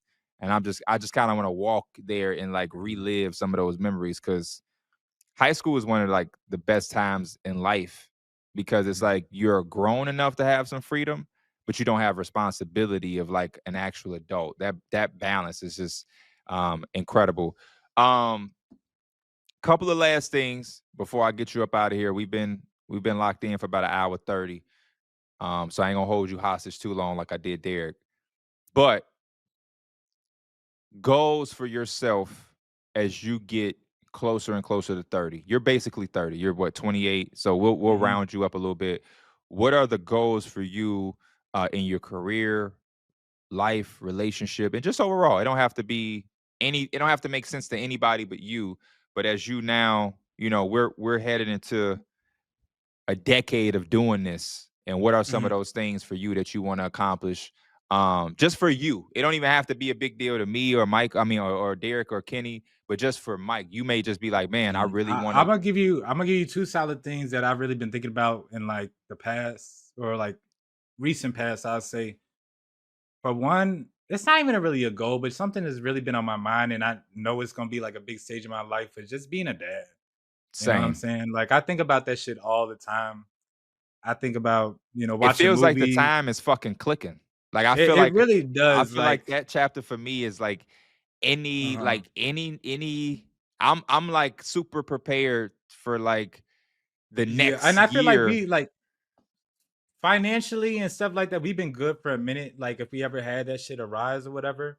But, there's still that, like, am I ready? Am I nervousness that you kinda think about like that? I don't even think about that no more. It's Yeah. just like, sometimes I be thinking like, "Man, I kinda hope Elena come in here and be like, just break some news or some shit." I Yeah. know this shit sounds crazy, but it's just like, man, it does get me excited thinking about like a kid and potentially just like being a dad and being the best dad I can be, being the best parent. I think there's always the type of thing, bro. So I'm gonna say this too, real quick for the BMF had some really good quotes. I know Oh you said shit, you ain't I watched them, but gotta they lock had some in. really good life quotes, whatever. And I told you, like, the parent in there is all type of crazy. And one of the Right. girls is telling the daughter, like, there's two type of people in this world. It's the people that continue the trauma of which their parents kinda had or which kinda had on them, or it's the parents that wanna strive to be better. And break the And I cycle, yeah. and break the like, that's something I really look forward to, and again, my family was great, but it's to strive to be the best you can be. I think that's Exactly. just one thing I always think about. And then 2, bro, Do you have a I time? Do you have like a timeline in your mind? Do you have like a mental clock or anything like that? Or you just knowing I'm it's on its way? I'm kinda just knowing it's on its way sometime Okay. soon. Yeah. Uh, I don't I'm got no clock 30 though. and I'm literally have a clock of knowing Yeah, like from 30 years old to 32, somewhere in their line, I'm put fully prepared and mentally prepared that my life is going to take that turn. So it's like I got yeah. this little clock of knowing I don't know where it's going to fall. Shit, it could be at the end of the year of this year. It could be at the start of 2026. It could be my 31st birthday.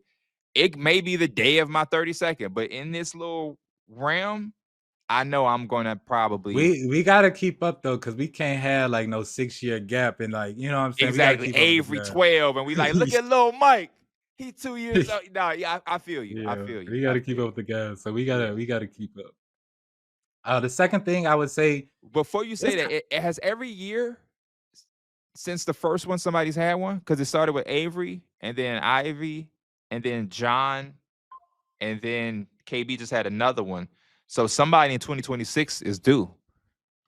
uh-oh, maybe But one of but us. but go ahead. Uh, yeah. So again, I think I talked to y'all on the podcast about it though. But like one of my goals, and this is like whatever is to own like a nightclub type shit. Oh I think I'm yeah, a yeah. dial. I think I'm gonna dial that shit back a little bit to owning like maybe it is like a bar. I just want a place that like a vibe type spot that I can Right. call my own. I can Hmm. charge you overpriced drinks for it. I can play my type of music. Like Yeah, I just want a boss spot type like that. for sure. And again, in the next few years or however so, like I want to put some type of plan together where it be like I'm putting down this money to save. I'm following this path so I can get it. Like this is something I actually do want to pursue where I have my own spot. I know it's super risky, but I think if you can have it and pull it off, that shit is like I think that's one of my lifetime goals or like life dreams. I could see that because the exact type of spot that you're describing is almost one of the places we really enjoy going as a group, which is like Palominos we always talk Yep. about. And Palominos is such and I know certain Vegas people might hear us talk about it and be like, Palomino, that's so random. But it's the blend.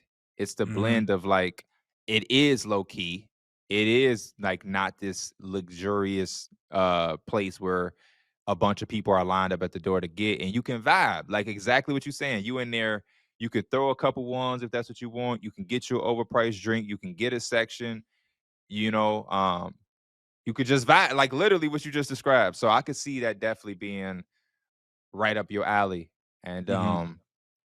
man, that would be dope for us to have something like that, but But if you we had own our it. own, Oh yeah, man. yeah, Oh yeah, I could yeah. come back dope to that motherfucker. Come on, man. That'll Had a be place hooked up. super dope. Um 2K. We gotta have some quick 2K talk.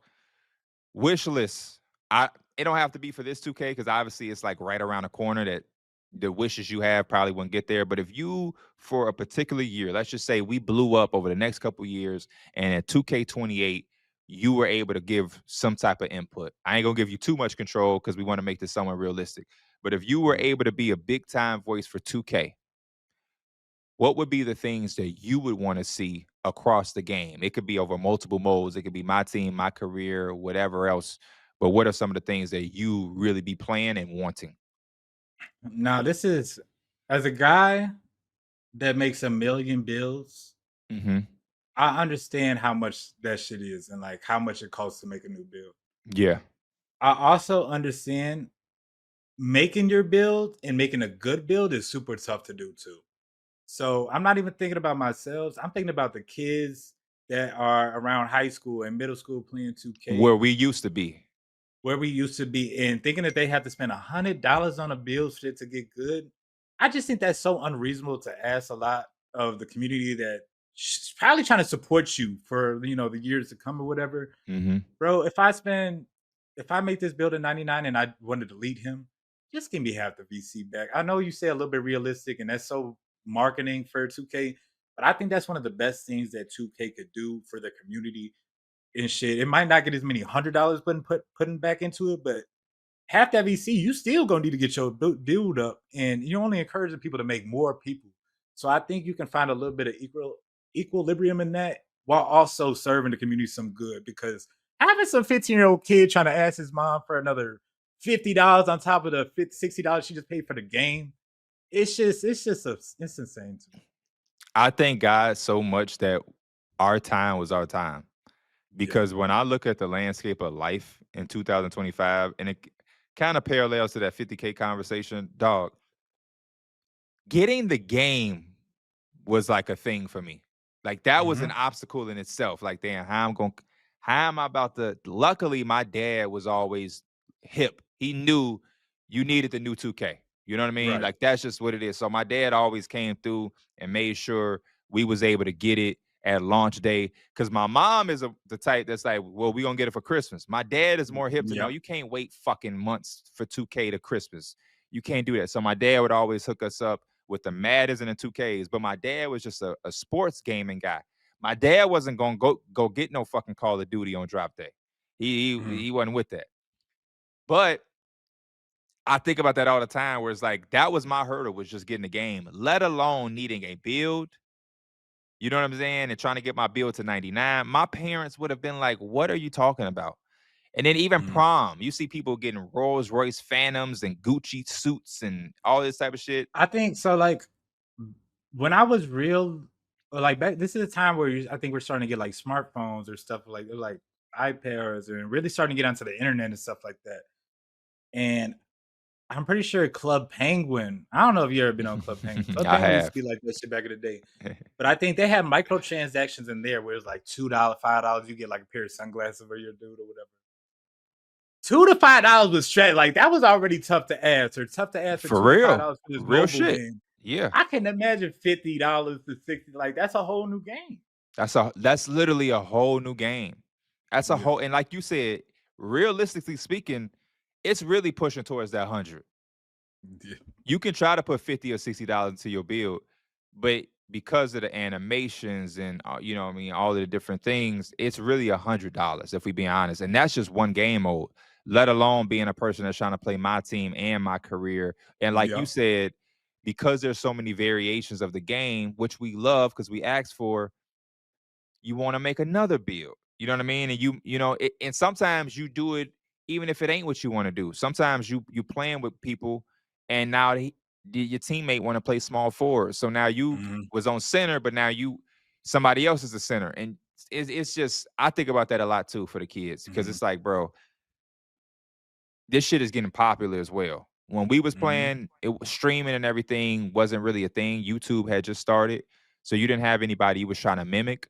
But now it's a whole market of, hey, look at this build I made, and then it makes the people like, oh, I want to make that same build, but And you you know already the made your funny thing build. too, like when you be seeing people do the builds too, they'll just have it where they'll just fill out the attributes. They don't They even won't make the even build make and put it. the money. Yeah, like They'll fuck just that. make the attributes and be like, Yep. yeah, put this together. This will work for you. I even see dudes like on my team, they'll share accounts. They'll be like, hey man, shout out to Yep. my boy MikeBeenHere. He letting me use his account so I can show y'all this card. Because it's like, yeah, I'm not about to spend $350 opening packs to try to get this fucking card.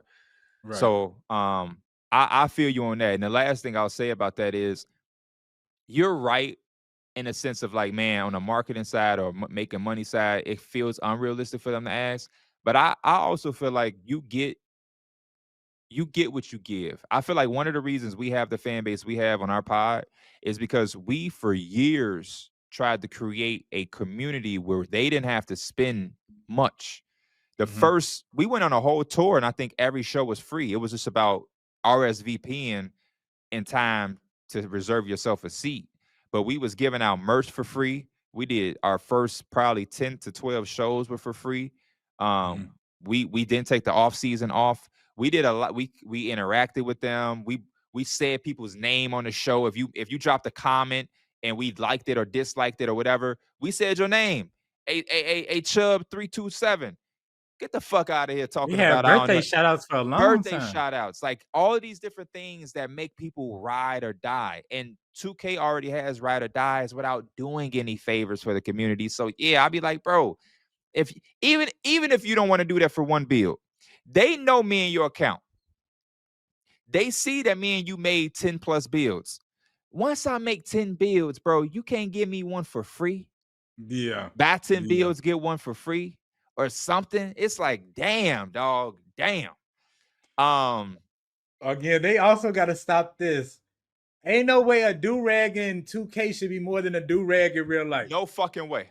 No But I'm fucking getting way. 400 for playing this whole 2K my career game, but I got to spend 25,000 on a do-rag. Yeah, no fuck. They need to have a generic store, and they try to with swags, but even swags be having do rags where it's like, bro, a do rag is eat 10,000 VC. Are you shitting me, man? If you don't go get me the Walmart version of that,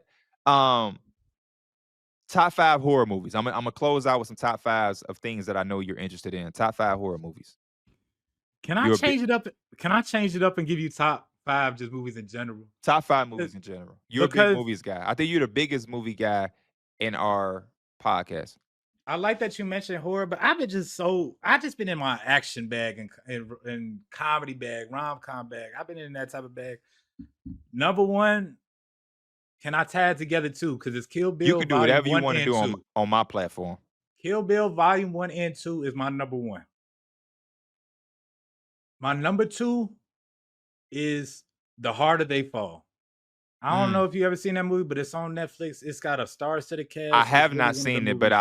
a lot of people. My mom has referenced this movie to me as well. I I also love want to I admit, love because it. I get on you, we be getting on you and Derek ass about certain black movies y'all ain't seen. There's one of the Kill Bills I haven't seen. I haven't seen one of the Kill. I've either seen 2 and didn't see 1, or I saw 1 and didn't see 2. There is one that I'm missing. So I just gotta admit that. Because Kill Bill is is definitely legendary and a lot of Yeah. people love it, but there's one that I have not seen, which I need to see. Yeah. Kill Bill 2 is when she actually killed Bill. That's why we'll never know Kill Bill 3. That's So I I got think my I seen 2 then, I didn't see 1.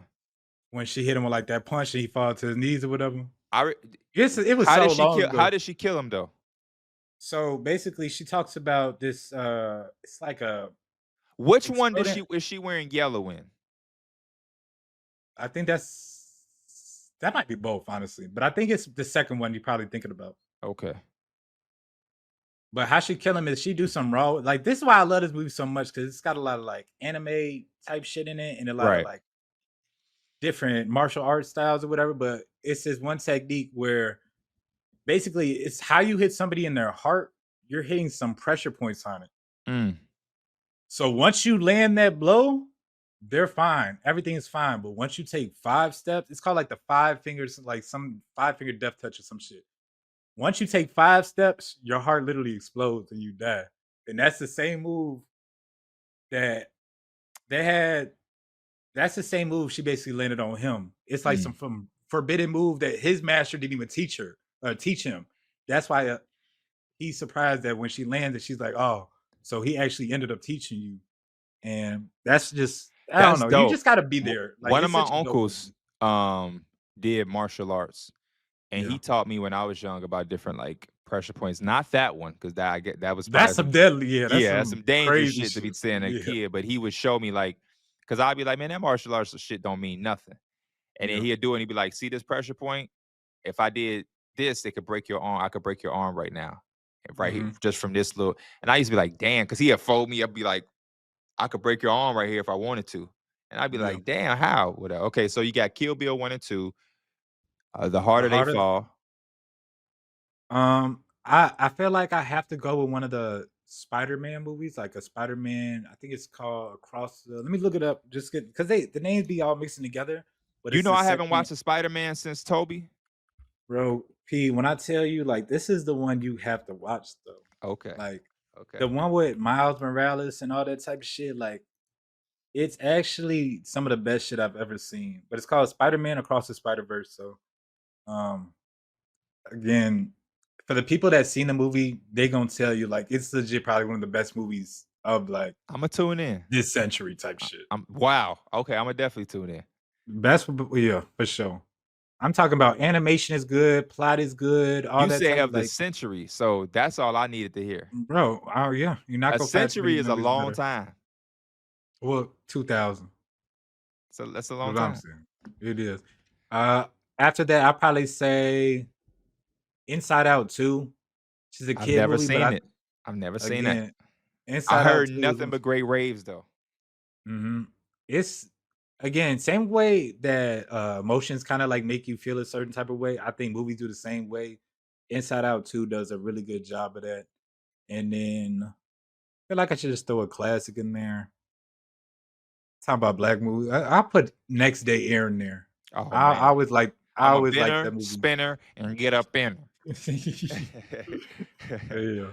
um 5 top 5 NBA player blunt rotation. I don't know All who all time? smoke and who don't smoke, but if they was willing to smoke, they smoke it with you. You like Yeah. here, Kyrie, Steph, come on, man.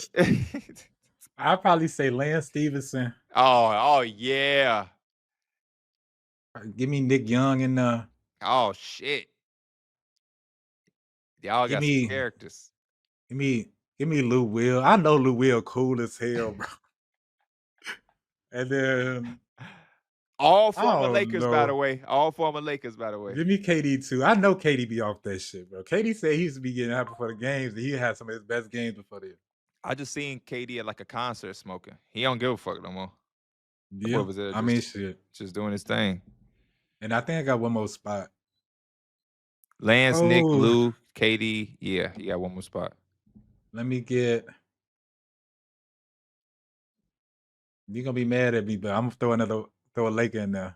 You just gotta have a white boy with you. Let me get Austin Reeves in there. Oh yeah. That's we gonna be cracking jokes about him all fucking day. Austin Reeves definitely bringing his own little. He gonna have a Hell no. grinder and shit. Yeah, he gonna have like some glad. We gonna be rolling up. Yeah, he funny, bro. How many of those guys do you think smoke out of that 5? Well, we know I KD would say smoke. I would assume Lou will probably smoke. Okay. Lance Stevenson, I don't know. I feel like at He one hit point or he probably miss, man. He hit, yeah, yeah. he do feel like I work out like a, Oh, you you know, know I want to what? I stay just seen healthy. a thing of him and said he don't drink. He never drink or smoke. Okay. Man, he might just be there for the vibes or He said whatever. his dad was on his ass. But Lance Stevenson also seemed like he trolls. Like there's probably yeah. somebody who was like, man, that's cap. I seen him take a shot before. But Mhm. And Nick Young, Nick Young Nick kind of Young give definitely off. smoke. I smoke. He Yeah, definitely yeah. smoke. He definitely smoke. And then Nick Young also got this high off life personality where I'm not totally sure. I'm not yeah, totally sure. yeah, I can see that too.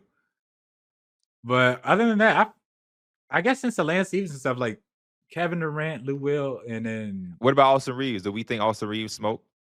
nah, I don't think Nah. so.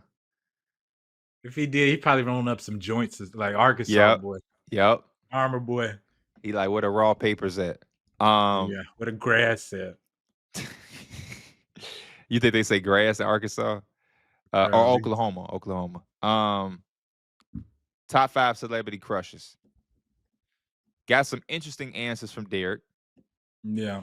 The Playing off that Bobby Altoff really was a which is something that I just don't understand too, because you know, DMills like women thick with a little women. meat on their he like Yes, a little yes, meat on their bones. yes, yes. He like a lot That's of just his meat. taste. Yeah. Yeah, he like So that I think he had something with like internet personalities too. Like that might just be yeah. kind of like his thing too. He was like something that he was like she's regular. But then it's like every other person is not like you got BBLs on the list, but then he also got Bobby on there. But I'm interested to see your answers. I'm finna have some old head ass answers too. I love it. I think older I women mean, should be on the this is just like recent, like this is my recent celebrity crush. So I'm gonna put her number one. And this again, building off that Kill Bill shit. But the lady in there, Uma Thurman, she's like 50 some years old now. But in the movie and in our heyday, man, like it's something already when you cute and you got the pretty face, but when you doing all the action type shit and you doing all the karate shit, that shit is a turn on. So I gotta put her number one. Okay. I thought you was finna say Lucy Liu, but okay. No, no, no, no, no, no, no, no, no. Two, I'll probably say Erica Badu. Again, Oh, like old head type shit. She still kind of got it to these. You if you see the clips that be popping up of her like on Twitter or some shit, she still definitely got it too. And she does. I wouldn't mind that voodoo on me. So We're gonna come in here wearing bow ties. hell yeah. After that, I feel like I had to put SZA in there. Like SZA is the relationship celebrity crush. Like as much as Okay. I talk about SZA, Elena loves SZA just as much. Like she really does got a crush on SZA. Like she be saying that like if you ever meet SZA, like try to get me in there, or not even that. She just be like, if we ever had a date with SZA, you just there for the vibes. Like it's really my date. You know what I'm saying? It's Okay. really for her type shit. So Is the yeah, way don't to do put too it. much talking. You just sit there Right, and you're right. smile. You just there for the vibes. For I would probably say again another artist, but Kali Uchis. I think she go with Yes. Don Toliver still, but Yep. he don't got shit on me. You know what I'm saying? But They Kali got a Uchis is one they of the got a main. family, man. You trying to break up homes? The way They she got be like a singing, the way she be singing, I might be a home wrecker. But no, I think she's uh, underrated as hell. for sure. And then 5, probably just typical Your phone Rihanna going though. off, so I looked at mine. That's Derek telling you he's about to be on in 20 minutes. I'm Uh, finna tell him. I'm gonna have him off the interview in time for you. I gotta say Rihanna for that last one, man. That big ass forehead still do something to me. Love Rihanna. Rihanna is obviously she's a beautiful woman, but I like Rihanna's style. I Mhm. really like her style. She kind of got her own unique thing going on. Um, she kind of gangster, sexy. It's just a nice little combination that she got there, and she got some bread. That always helps. You know what I'm saying? That Mhm. always helps. I like that. Um, top 5 2Ks. I got to do it for the people that you know. I'm a guy that I personally love the latest 2K. That's just me. But there are certain people who just love their own version. So, what's your top 5? Because I know people want to know. I'm not gonna say no. Yeah, you don't have to. It is hard to do This is order. top 5. There's no Yeah. orders. 2K11, which I think is Yes. like legendary. Yep. 2K13, which is I think is the one with Jay-Z, and they have like Kevin Durant. I think is I that think that's 2K13? Is KD, that Blake, and Rose. I believe so. I just want to say Jay-Z, I think produced a The soundtrack to that. soundtrack. Yep. So that's 2 right there. 2K16 and 2K17 are probably like those are the 2Ks where I feel like they got into it before they really started doing animation-based shit. So that's You know what I'm Paul saying? George. Paul George and Is that who is Kyrie? one? Is No, it? Kyrie is 18, I think. I gotta see who's on 2K17. Is that Steph? 2K17 is 2K16. Paul George. 2K16 is 2K16, Steph? let me see. No, it's You Steph, said Anthony Davis, and Harden. okay, that's the one that I would put up there. Like 2K16, I think had one of the best parks. 2K16 and 17 parks is like hands down, like that's that shit. We got to get And on the then park this year on that day one. hell yeah. I think I gave you 4 so far. Imma cheat and give you 6. 2K20 was a hit for me. Like 2K20 was is Big that hit. when they had the 12 and 0? Yes, They yes, might have had it exactly, before, but exactly. that's when Yeah, I they was definitely they grinding definitely my had it team. before, but that's when me, you, Kyron, That's when Tyler, I we was was on that locked. shit so much, and, like, this back in the day, so, like, I'm selling my parents' house, whatever, so, like, connection bogus, so I might lag out a game, and I'm 10 and 0, like, Yeah. this is when the stakes was high. We all in the Xbox party and not in Discord. Like that Yeah, this shit is crazy. and then I'm not gonna lie, 2K25 was actually really fun. Like, It was. I It know was. it died a little bit quicker than we would have liked, but I think all the things they Do added you to it with think? the capital. I think this is the longest we played. I think we wanted it to go a little bit longer because we was Mhm. having so much fun. But when I look back, I feel like I got every fucking ounce of cent that I put Yeah, into that game out of it.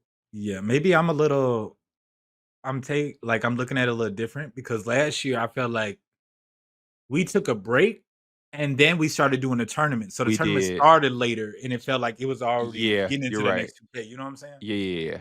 I see. I see. Yeah. That's definitely how it went. And then the last thing I'll ask you, we kind of talked about it yesterday. The build. Are you still on a Luca mindset, or has it changed or anything? Are you for sure? Yeah, I'm probably again, it's always gonna change once you look at the builder, but I'm thinking like a high offensive point guard that's like got size, honestly. I seen they got a lot of new animations where you could put like you know Reverse how layup? not even the reverse layups, but they got a lot of I guess like body up animations. And that was one of my things Ah, using like strong handle. yeah. So they said like once you got under the hip, you can do whatever, you can manipulate the defender and Oh, stuff I like didn't that. see that. Okay. And so they said they added a lot of new animations. And so that's one of the things I'm hyped about. Like I said, in the Luka build, you're gonna have the weight, you're gonna have all the other stuff. I've always been a guy that's like, let me make a two-way player. Let me Mhm. make a dude that's kind of all around. He can rebound. Like this is my first year where I'm locked in. Like I'm making an offensive player from the jump. Okay. I like that. because I kind of want to go two-way or big to start. I kind of want to do Kawhi or Derek Lively or But fucking. the reason why I say that though is because I'm thinking you probably on the same shit when you really start making your other builds. Because when we play with KB, it's a little bit different because like we kind of all balance each other out. We don't need to like control the ball because we all do our thing. But when we by ourselves, we trying to But we carry by so much ourselves weight. trying to carry the teams, it's hard to do on a build that really just don't got much offense. And like Mhm. as the people that's just at the top of the community when it comes to like being good on like being good at 2K, we just got to do it. Like we just got to take on the responsibility, you know. Absolutely. Scoring just get hard because you'll do all of that and then you'll come across somebody who just goes the opposite and they're a role player. Their Yeah. whole job is to stop you with 99 strength, 85 steel. And it just be like, bro, you're not even doing nothing. You just got Just 99 to be because annoying. Just yeah, to you be just annoying. and then it just get frustrating. Man, Mike, I appreciate you. 2 hours. There was people who was joking and saying this was gonna be a 30 to 45-minute pod. You was able to prove them wrong. I put you in a different light, opened up some vulnerable things that people didn't know about you. We got to talk about Kobe, Wayne, music, all of the things that I love. Shit. This is good. I appreciate you taking time to come on the platform. And as always, it's your boy Pee Wee the Plug. I'm here with MikeBeenHere. You can find Mike everywhere at MikeBeenHere, but you really need to go to Twitch. Go to Twitch, Yeah. but you I'll can be on find him Twitch on tonight. YouTube as well. Mhm. Boom. So go find him. This will It come should out probably not be. Thursday, Yeah, I was gonna say, but I'll still but you'll probably be probably be on. live on Thursday Yeah, I'm too. always live at nighttime. Always And live at then make nighttime. sure when oh no, make sure you definitely go view Mike because Madden is dropping on Thursday, right? Yeah, I don't know if I'm gonna be on it like that. Like I didn't Okay. invest in too much in this cut team, and I've been fucking with cut. I think I told you I like the arcadiness Of college of football college cut. football. Yeah, I Okay. do. I do. Okay. I'm waiting on So 2K. make sure you are subbed and following and have notifications on for when that 2K drop at the end of this month. Man, That first day, me and Mike are probably definitely going to do 15 hours each at the least. And it's always fun. It's always fun. We definitely gonna be locked in. Whatever he makes, I'm gonna make something that can coexist with his build. And that first day, we just gonna park, theater, whatever we need to do to get our builds up. So that'll be an incredible first day stream. But other than that, we'll catch y'all Tuesdays and Saturdays on the Numbers on the Board podcast. We are out. Peace. peace, y'all.